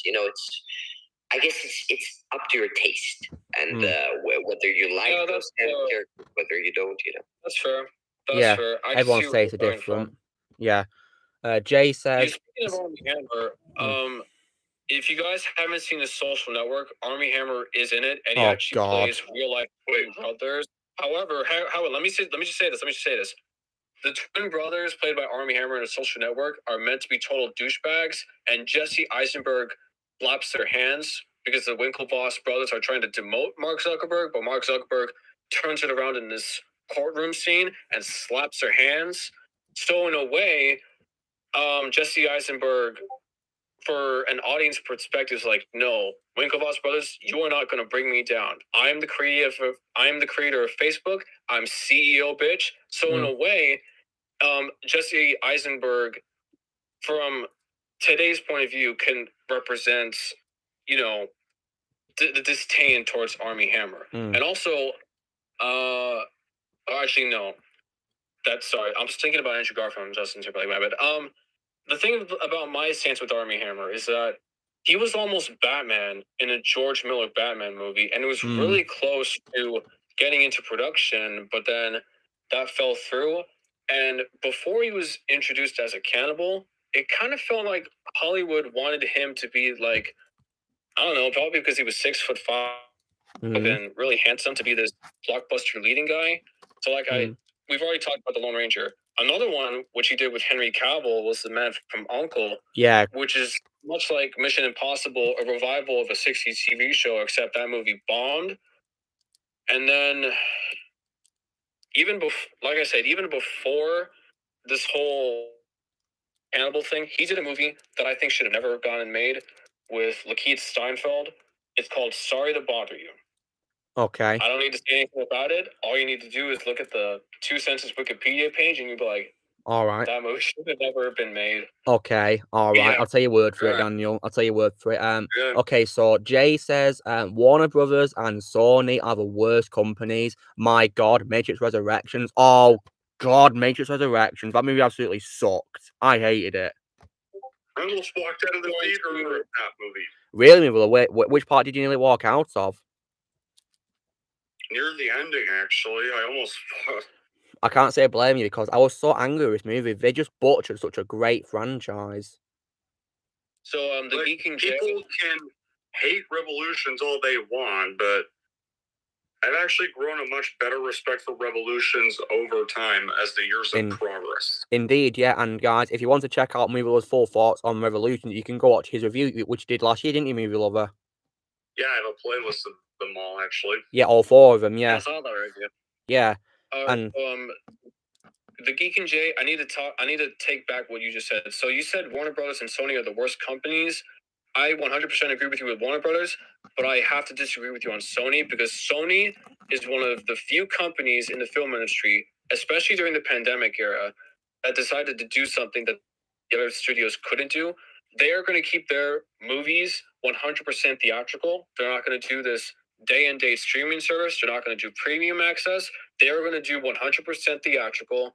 And I will always respect that about Sony because they know, especially considering Spider-Man made over $1 billion, they know that movie theaters are something that people love going, and they just don't like that Warner Brothers, Disney, and all these other things are doing these day-to-day theater streaming as well as premium access. So I really respect Sony for actually not buying into this streaming BS, keeping their films theatrical, and help maintaining theaters alive, especially in a pandemic. Well, to be fair, those companies did it because some people can't go to theaters in certain areas. Yeah, exactly. Yeah, but now that we have a vaccine, it fair for them at least. That argument now, because before then there wasn't a vaccine, but now that we actually do have a vaccine and people are less likely to get COVID and whatnot, I just don't think you can make that argument now. Disney, that's a very bad company. Oh yeah, I hate Disney now, guys. Screw Disney. Yeah, Disney sucks. Yeah, like I said, Disney went in, they caved in, they did the day-and-date streaming thing, and I just thought that was a huge mistake. They're keeping their films theatrical, and with their whole Pixar thing, that makes sense. Oh, no, they should have never have done that to Pixar. That was just a big dick move on Disney. Yeah. Dumping Turning Red Disney Plus was a stupid excuse and a stupid idea. Yeah, because I mean, guys, how much money did Soul gross? You know, when it got released on, you know, in 2020, how much did Soul gross? Well, I don't think it was even released in theaters. Straight to Disney Plus. Oh God. Yeah. Well, that at least with Soul and Luca, it made sense because, well, with Luca, Disney didn't know that the theaters would be back around June. But with Turning Red, like, put Turning Red in theaters now. People aren't scared of COVID anymore. Right, exactly. Are people still living in 2020? 2020's over. Yeah, it's gone. Bye-bye, 2020. Exactly. Welcome to 2022. And we never talk about it. Yeah, 2020 is the worst year of my life, guys. Not just because of COVID, because my grandma died, okay? I hate that year. My grandma also hated that year, too. Yeah, wait, who said my grandma died as well? Me. Oh, Daniel, I'm so sorry to hear that. Rest in peace to your grandma. My grandmother also died. Oh, I'm sorry to hear that, Shadow, yeah. My grandma died because she had cancer, guys, but then she got COVID and passed away at the age of 81, so yeah. It's very sad. My grandma was 76, and she had a disease that she didn't know about, but apparently she contracted it in 2017, but because it was so small, the doctors didn't notice it. So by the time she passed away, it was just too late to do anything about it because that disease was, I don't even remember what it was, but it wasn't cancer, it wasn't COVID, it was just something that was with her for years, but God. we just didn't know about it until they had to do an autopsy. Oh, God. I'm sorry to hear that, Daniel. Yeah, very sad. That they spotted it, you know, too late, you know, it's very sad. Heartbreaking. I'm very sorry to hear that. And Shadow, I'm sorry about your loss as well. Yeah, my grandfather also died in 2021. December. Oh, God. That's terrible. Yeah, July Prime, I did not watch Major Directions at the cinema. I watched it at home, actually, because I knew it was going to suck, and I was right, it did suck for me. I hated it. Hate's a strong word, but I do hate it. I'm not going to change my mind on that statement, because I do hate that movie. Which is fair. For me, from my perspective, especially coming from someone who was confirmed in the Holy Spirit and is Catholic, I just don't usually tend to like the word hate because it's a very strong word for me. And I feel like the Lord Jesus Christ wouldn't appreciate me saying that word a lot, but I can understand atheists is saying that word a lot for their opinions. Yeah, I am atheist, so yeah, that's why I say I'm atheist. That's fair. I can't argue with that. Yeah, I mean, guys, I lost faith in religion when my grandma died because I was so heartbroken, and because of COVID, I lost faith in my religion, so that's why I'm atheist. So, yeah. Probably why I'm also a lot more forgiving and a lot more optimistic than you guys are. Yeah. Yeah, I mean, I don't know about other people in this chat, you know, I mean, I know Alexander is an Orthodox Christian, I don't know about everyone else for. Hey, well, EB, bud, another Gremlins movie would not be nice, because you know why? The original was a classic. Yeah, it was. With the sequel, oh my God. Like, I can understand why the sequel was made, because Joe Talante wanted to make a commentary about how Warner Brothers wants to cash in on the sequel, and they actually let him do that. But at the same time, it's a bad movie. It's just a straight up bad movie. So no, I don't think another Gremlins would be nice. Yeah. Gremlins 2 makes absolutely no sense whatsoever. Is it a bad movie lover? All it is just a commentary on the sequels and how badly movie studios can watch it. It's so jumbled all over the place. You have no idea what's going on. Oh wow. Gremlins 2 is comedy. Yeah. Just really bad comedy. So movie lover and Shadow, if you don't mind me asking, do you have a religion yourselves? No, I'm an atheist. Yeah. Like I lost faith because my grandma died, you know, and yeah, my uncle died in 2012 as well. So yeah. Iguanodon6 says Turf Nation defends Gina Carano's firing and claims people who lost are toxic. Well, Iguanodon, I strongly disagree with Turf Nation for that, because Gina, you know, did not deserve to be fired, and I hate Brie Larson. Yeah, can't stand her. So yeah. Well, I gotta go, guys. But all right, take care, movie lover. It was nice to have you here. Yeah. Bye. Take care, movie lover. Yeah. See ya. Oh, but before I go, yeah. This is for. I know, like, some of you probably already know this, but this is for the people on the chat who don't know. But I actually, if you go to my playlist section, I've made my very own direct cut of my version of the third Shrek movie. Well, it's kind of just really the fourth one, but with a few little edits. I just put in the only 2 good scenes from the third one in there and just kind of made it a more better version of the third one. So feel free to check that out for those who probably don't know or haven't. Yeah, I highly recommend it. Yeah, guys. Yeah, we should. It's in my playlist, so. Yeah, like we should start a hashtag, guys, called hashtag release for movie 120 cut. Yeah, just like we did with Zack Snyder's Justice League. Absolutely, yeah. So yeah, I definitely recommend you guys to go check Movie Low's channel. So please go subscribe to him. Yeah. But yeah, Movie Low, it's nice to have you here. You know, I've missed talking to you because it's been really fun chatting to you, but you've been busy, haven't you? Yeah, but now that the holidays are over and last weekend I was busy watching 355, so this weekend was perfect. Oh yeah, I heard that movie was bad. Terrible. I heard it was bad, guys. It was real bad. But yeah, I refused to watch it. I just needed some movie to kick off 2022. Yeah, I'm not watching that movie. It's gonna be Scream. It's not gonna be the 355. Scream's actually really good. Yeah, it is really good. Yeah, I believe movie release date's the best one of the sequels, I believe. Yeah, it was. Yeah, but nothing beats the first one, does it? No. Yeah. Alright. So yeah, you head off on Movie Lover. Yeah. Alright, you take care, Movie Lover. It's nice to have you here. Take care of yourself. Nice to have you. Yeah. Take care. See you, Movie Lover. Yeah. Take care. See ya. See ya. Yeah, bye. Alright. Do I think Marvel Legends ever should gonna remake a Toby figure? Well, maybe. I'll have to wait and see. Oh, this one, which is based on Spider-Man 2, does hold up. It's really fully posable. Really amazing figure. Like, you know, this figure, guys, of Toby Spider and also of Kara, they're the 2 figures I'll never let go of ever. I love these figures. Hello, E2, how's it going? Do you want to join the voice chat? You're welcome to if you want to. So you're agnostic, Iguanodon? Okay. Jay, I prefer Endgame over No Way Home, to be honest. Really? Yep. Oh. Yeah, Endgame is still my favorite MCU movie, guys, but my favorite movie of all time is Spider-Man 2 now, because Endgame does have questionable moments, in my opinion. Yeah, like Brie Larson. Can't stand her. Yeah. Racist. Yeah, No Way Home was a good movie too, but I liked Endgame more, to be honest. To be honest, I wish we ended MCU with Endgame, to be honest. I wish we ended it with Endgame now.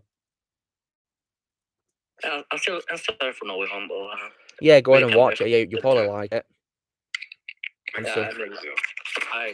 pretty sure I will. Yeah, I'm certain you will. And I was so happy to see that it's releasing a week earlier. Like, oh, that's good.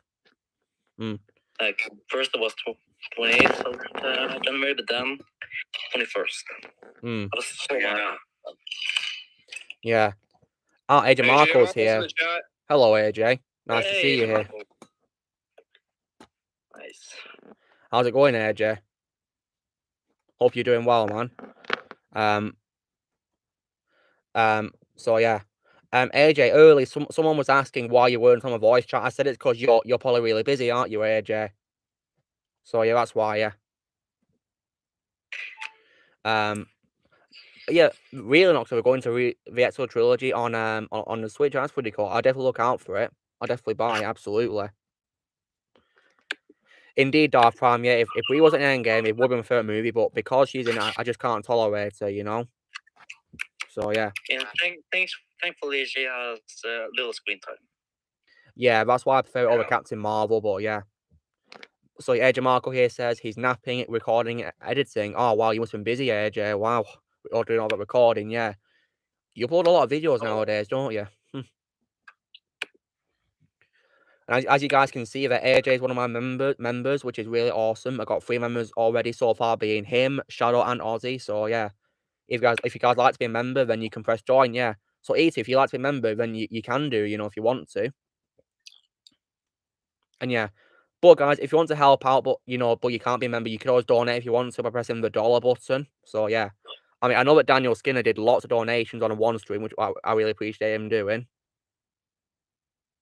Yeah, you guys just crushed my spirits. What do you mean, crush your spirits? So I'm about to talk about something that I'm sure you guys are just gonna cringe at, but I need to address something that for me personally has always bugged me. What's bugged you? The Brie Larson hate. Okay. I personally, for me, and I know I'm about to piss some people off, and that's fine. But you won't. I don't think Brie Larson is a racist, and I don't think she. All right, how can I explain this without getting a bad taste in my stomach and whatnot? Okay, so I don't believe Brie Larson is a racist at all. I just think that she made some ill-advised comments that she shouldn't have made. And then again, we've had plenty of other celebrities say ill-advised things that they shouldn't have done that. And the same applies with her. However, on the other hand, I think she's an incredible actress. And another reason why I don't believe she is a racist for me is that my cousin Owen showed me pictures with her and her boyfriend, a man by the name of Elijah, at a Lakers game a few weeks ago. And so for me, along with other things that I don't want to get into, for me personally, and look, all opinions are subjective, and that's totally fine. Just don't attack me for my opinion. Why would we do that? What'd you say, Luke? Why would we do that, Daniel? We're not going to attack you. All right, thank you, Luke. So for me, I've just never been on the Brie Larson hate train, and I continue to not be a part of it because for me, I have evidence to support my claim that I just don't think she's as bad as a lot of people make her out to be, and she's my girlfriend itself's favorite actress of all time. So okay, when you put all the pieces together, it's just I don't think I have to say anything else. It's just talking about it makes me uncomfortable because I don't need to discuss about what happened with my friend Joe Sean, man. All right, you keep it to yourself. Don't worry. You don't need to tell us, then, like you said, you know. Yeah. So look, I already know that there are people in the chat saying that they don't care about Brie and whatnot, and hey, that's fine. Totally fine. You guys all have opinions and whatnot, and that's all good. But it's just as for me, I just don't think she's as bad as a lot of people make her out to be. Still acknowledging that she's made mistakes and whatnot, and I just don't think she. I take care of you too. Well, that's your opinion, Daniel. Don't worry. Thank you. All respect for your opinion. We do, yeah. In this community, you know, I make sure that everyone's opinions are respected. You know. Yeah, AJ Markle, exactly. Brie Larson isn't a sport at what she says, but I don't think she's a racist at all. Exactly. Well, to quote, Heath Ledger's Joker, what she said was a poor choice of words. Yeah. And also, I also need to address something else that you guys actually talked about on a live stream a few weeks ago. What was it? When she was talking about how Brie Larson is an Academy Award-winning actress and how you guys discussed about did she or did she not deserve it? Well, here's the thing. I have seen Room once. The movie is about a man who kidnaps a girl, sexually assaults her and rapes her. She gives birth to a child, raises the child for 5 years, and then the opportunity comes for the child to escape, call the authorities, and then she's freed, reunites with her family, and then spends the next hour of the movie with the aftermath of being a sexually assault survivor. The movie Room is a really, really depressing, dark subject matter that I don't think we like to discuss about. And for me personally, Brie Larson acted her ass off as a sexually assaulted person who did not deserve what she got, had great chemistry with Jacob Tremblay, and deservedly so won the Academy Award because that was some damn good acting from her. Okay? I thought about maybe giving the movie a chance one day. You should give it a watch only once chance and never watch it again because it is a hard watch, but it is still a powerful movie. Well, from what you said about it being depressing, I don't want to watch it because you said it's depressing. Well, the same argument said about The Green Mile, and The Green Mile is still one of the greatest movies of all time with Michael Clark Duncan and Tom Hanks. Oh, you rest in and the peace, same Michael Clark Duncan. Wait, what'd you say, Luke? I said rest in peace to Michael Clark Duncan. Yeah. So the same thing can be said for Steven Spielberg's Schindler's List, which deals with the Holocaust and the Jew survivors. It's a depressing movie, but it's masterfully directed and rightfully so won a whole bunch of awards, and people still talk about it. It's a one-time watch only because of its story and whatnot, but it's still a great movie. And the same thing applies with Room. It is a really hard to watch movie, but after you've watched it, for some, not all, they'll be glad they did, and they can understand why she won the Academy Award. And also, on a side note, I'm glad she won over the other nominees because I just honestly didn't think those movies that were up for the nominations that year were that good, especially the one with Jennifer Lawrence and Bradley Cooper. So, all opinions, all things subjective, I'm just... I don't know what else to say about it, man. And I'm actually starting your perspective. We understand why you believe that she did deserve that award. Okay. Thank you. My thoughts on G1 Grimlock as a character. I love Grimlock. He's awesome. Michael Clark Duncan was in Land Before Time sequel called Invasion of the Tiny Sauruses. Never seen those movies, so yeah. I've seen the first one once, and if you don't have the nostalgia for it, you'll hate it on the level of The Rise of Skywalker. Oh, really? Okay. Emma Watson, yeah, she's a feminist. Emma Watson's a feminist. Yeah, I know that. I mean, aren't most people in Hollywood a feminist? Maybe. I don't know. That's possible. Yeah. Oh my God, I made myself laugh. But yeah, so Emma Watson is a feminist. I learned that she's feminist because we watched a video of her in sociology at school. So yeah, she gave like a speech at the United Nations. We watched that speech, yeah, during sociology lessons because we learned about feminism in sociology at school. So yeah. So yeah, all of that said, yeah, I just got a text from my girlfriend itself. She says hi. She wants to know if any of you guys have any plans within the next 10 to 20 years of your life to ever visit Mexico, because that is where she is from. Well, I'd love to one day, absolutely, because my mum went, back in the 90s. I'd love to go and visit for myself, absolutely. Yeah. Luke, wait, hold on. Wait, Daniel, you want to ask me something, Daniel? Go ahead. Yeah, well, you want to ask me something about some? I said something. Yeah, so I believe you said something about you not liking the mid-credit scene for Shang-Chi because it had Captain Marvel, correct? Yep, didn't like it. All right, hang on a second. Short Term 12, directed by Destin Daniel Cretton, starring Brie Larson, as well as Glass Castle, starring Brie Larson and Woody Harrelson, directed by Destin Daniel Cretton, and Shang-Chi, directed by Destin Daniel Cretton. So that's why, because she's a frequent collaborator, is she? Yes, she's a frequent collaborator with Destin Daniel Cretton, and Short Term 12 and The Glass Castle are both fantastic movies, so I can understand why Destin Daniel Cretton would want her in that. I just Fair enough. don't think. I just don't. It should have just been Bruce Banner or well as some other guy. Like I can understand like because Brie and Destin Daniel are friends. I just don't think it should have been Captain Marvel. That's all I have to say. They could have put in Doctor Strange himself, maybe, or like maybe even Rhodey, you know, who's like an Avenger now, isn't he? Really, you know, or someone else, maybe.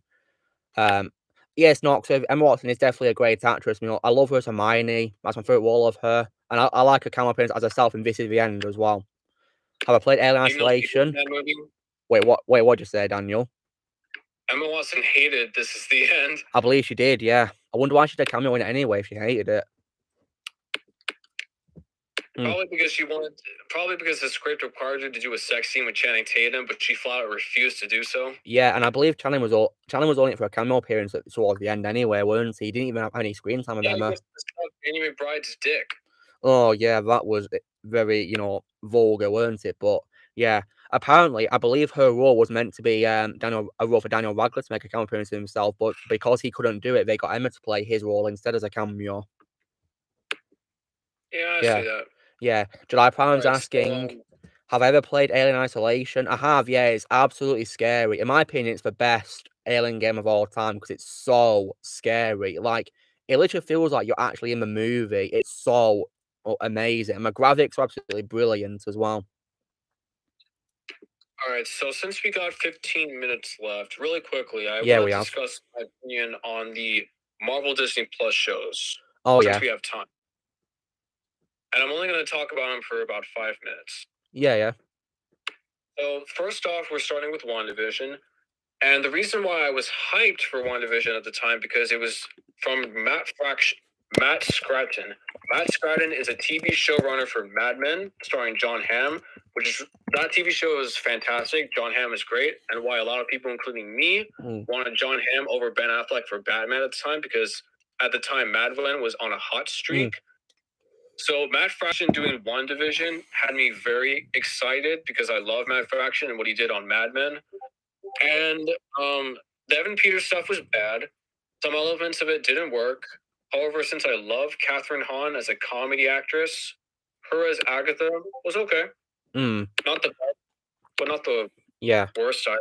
Yeah, I like Kathryn as Lady Octopus in Spider-Verse so far, from what I've seen of her works. Yeah, that's my favorite role first. I think it might be mine, so I need to check out more of the films, actually, you know, that she's been in. Alright, so now we get to Falcon and the Winter Soldier. Go ahead, Daniel. I hate that. Obviously a disappointment. However, I can understand some people, such as Greg and John from Real Rejects, actually liking it a lot. Yeah, that's their opinion, yeah. Yeah, because it's their opinion. It's just that for me, I was expecting 24, and what I got was season 6 of 24. Oh, yeah, 24 of the show with Kiefer Sutherland. Yeah. Oh, yeah. And now we're going to do Loki. And I'm just going to tell you guys that if I was on the same page as you, if I was going to retire from the MCU entirely, which I'm not quite there yet, but I'm starting to get some cracks. If I was going to retire, either way, I just couldn't miss out on anything Owen Wilson is in, so I would have checked out Loki anyway. Understandable. And I thought Loki was a really solid show. Also, Gugu Mbatha-Raw. I hated her in Jupiter Ascending, but I think she is a really underrated English actress, so seeing her in American accent was odd, but glad to see her. Was she good in Loki, Daniel? Yeah, she was good. She plays a comic book character who was apparently Kang the Conqueror's love interest. Oh, yeah, played by Jonathan Majors, weren't he? Yes. Yeah, and this movie you mentioned, you know what movie Jupiter Ascending, Daniel? Yeah, correct me if I'm wrong, but isn't it directed by the same people who do a Matrix or Wachowskis? Yes. Oh, wow. And was it bad? Jupiter Ascending, was it a bad movie? Out of the words of Jeremy Johns, Dogshit. Oh, wow. It must have been really bad for you then. But anyway, we're not here to talk about Jupiter Ascending. Yeah, we're talking about shows, aren't we? So now we get to What If. I watched What If Series 1. I watched it Series 1. Yeah, so I thought the one with Peggy Carter was forgettable. The one with T'Challa was excellent. I love episode 2. The It's my one with favourite one. Episode 2 was great. AJ's been for 4 months. Nice. Yeah. So the T'Challa one Yeah. was really good. It was, I yeah. thought the one with Pink Kim was interesting, and I thought the Doctor Strange one was my favorite out of the entire one. Yeah, that was a I great thought the episode. zombie That was a great episode episode. But it was very depressing, actually, especially the ending was so depressing. That's true. Yeah. I thought the zombie one was a missed opportunity. Oh, but I hated also- that one. I hated it. Understandable. It's just for me, as somebody from a horror fan, I love the fact that Disney actually had the balls to kill off a lot of people. That I really appreciated. But I also thought it was a big missed opportunity because I felt like out of all of the ideas they could have chosen, they just went with the safest one. So that kind of bugged me. But I still love the Carnage Candy, the killing off of a bunch of other characters. Really ballsy for me, and I appreciated that for Disney to do that. But still a big missed opportunity. Yeah. The Killmonger one was my least favorite out of the bunch. Yeah, I didn't like it either. And Daniel, just out of curiosity, you know, in the zombie episode, Yes. what were your thoughts on the bit with T'Challa in the hospital bed scene? The fact that he was without a leg? Yeah. I thought it was cool. I hated that. I absolutely hated it. I despise. Well, in all fairness, if T'Challa was bitten by a zombie in the leg, the logical conclusion, in order for T'Challa to not turn into a zombie, is to just cut his leg off. That's why I didn't hate it. But the thing is, he wasn't bitten, though, was he? He was being fed to Wanda, weren't he? They don't say it in the show, but he could have been bitten, so I can understand why, if he was bitten, they would cut his leg off. Well, you're absolutely right. If he wasn't bitten, then it makes no sense for him to lose a leg. Yeah.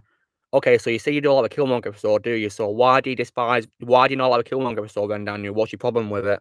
Because I don't like it either, you see. Just a retelling of the first Iron Man movie, where it shows young Killmonger actually succeed. Just nothing new. Very minor change, that's it. Yeah. I thought the Thor one was slightly better. Oh, Just God. slightly. Well, that is the worst. I know a lot of people says that that's their least favorite. I hate it. In my opinion, it's the worst one. I despise Party 4. Yeah, that is the worst episode in my opinion. That's so Yeah. cringe. Hello, Ryan. Completely understandable. Here's the thing, though. As someone who is not a big Natalie Portman fan, I actually got a kick out of what they did with Natalie Portman. I feel that she was just, mistreated alongside Chris Hemsworth and the other cast members, to be honest. They just wasted her time, to be honest. Which is, again, that's fair, and I can understand the argument. It's just that for me, as someone who's not a Natalie Portman fan, I appreciated what they did with her. And also, anytime any movie references the first Hangover movie, that's also another reason why I decided to bump it above number 6. Because the Hangover is magnificent. The sequels, no.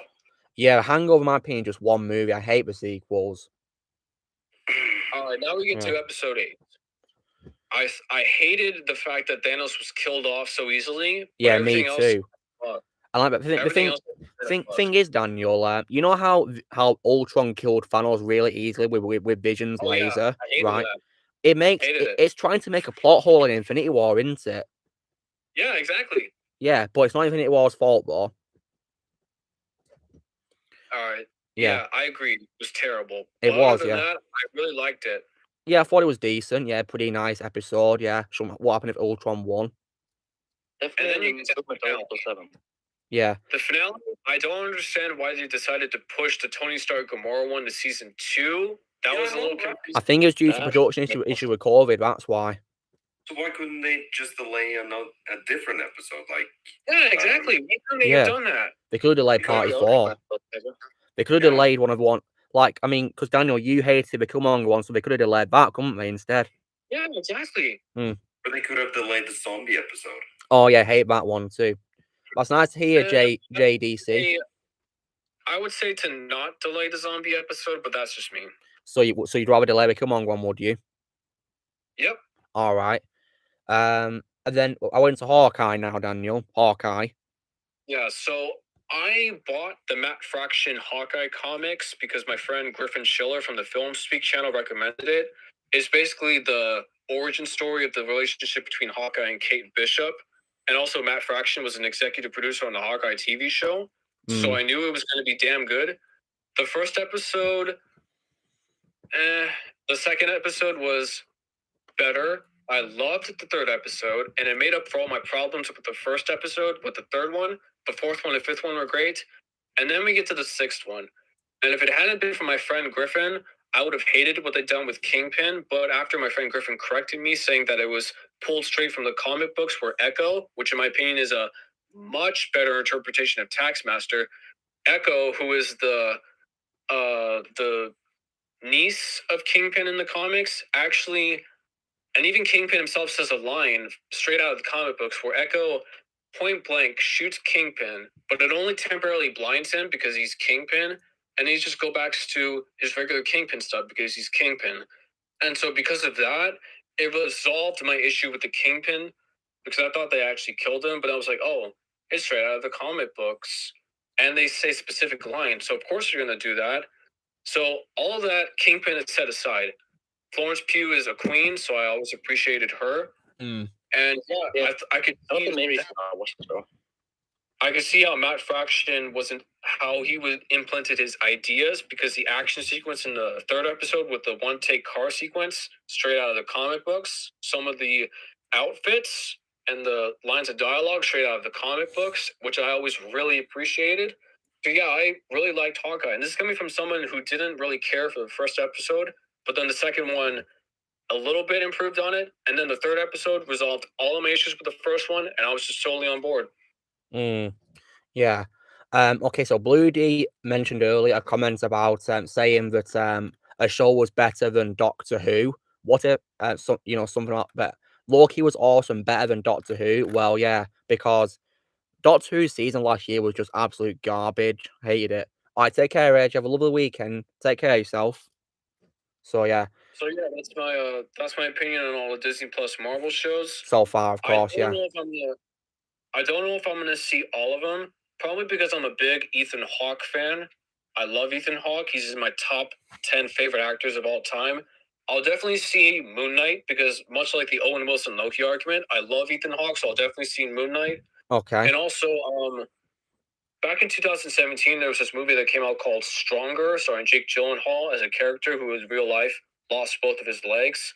Jake Gyllenhaal's on-screen wife is Tatiana Maslany, and she is going to be playing She-Hulk. And since I loved Tatiana Maslany in Stronger, I thought she had really good chemistry with Jake Gyllenhaal. I am intrigued to see She-Hulk because I have slowly but surely become a Tatiana Maslany fan. However, I do have to mention that the guys behind Ms. Marvel, they're these two, they're not the Russo brothers, but they're these two directing guys who decided to make the third Bad Boys movie, which I know you haven't seen. But I've not seen any Bad Boys movies, no. So yeah, the first two were Michael Bay. The third one was for these two guys. These two guys are doing the Ms. Marvel show, and then they're immediately following up by doing the Batgirl. Oh, okay. Guys, I gotta go to sleep now. So I take care, Alexander. Have a good night. Good night, Alexander. See ya. See you. Bye. Bye, Alexander. Goodbye, Alexander. So I have a good feeling about Ms. Marvel.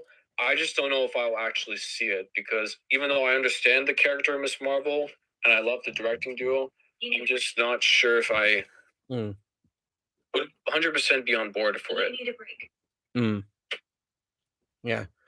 What would I want to see the most in how X-Men Dark Phoenix should have ended? They better explain like the plot hole of why the characters look so young, Amazing Feminist, why they look so young when they're supposed to be older in a few years' time.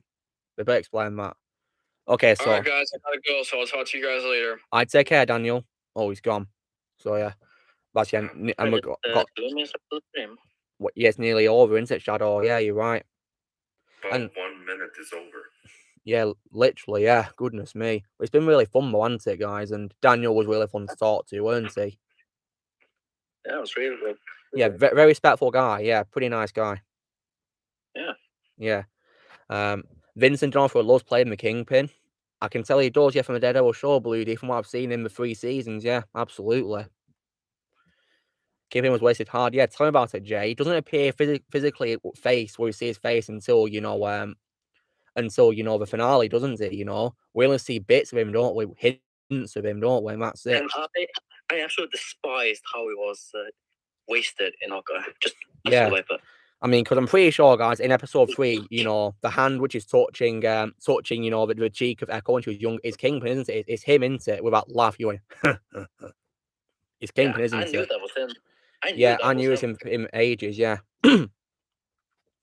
Is Daniel a fan of my channel? I think he might be in Oxwave, maybe. He certainly watches it, so yeah. My thoughts on... I will watch the Secret Invasion show because Chloe Bennett is coming back as Stacy. I'm not sure. My thoughts on Jean's line, my emotions make me strong.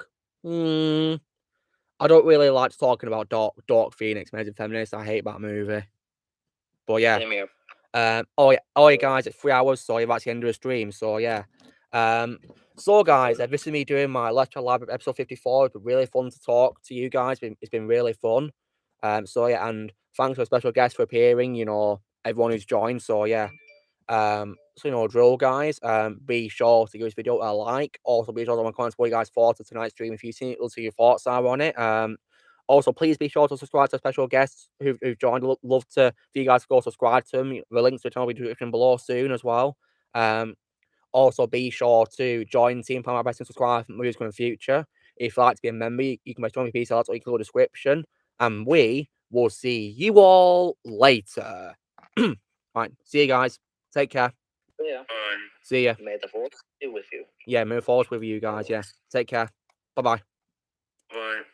Bye.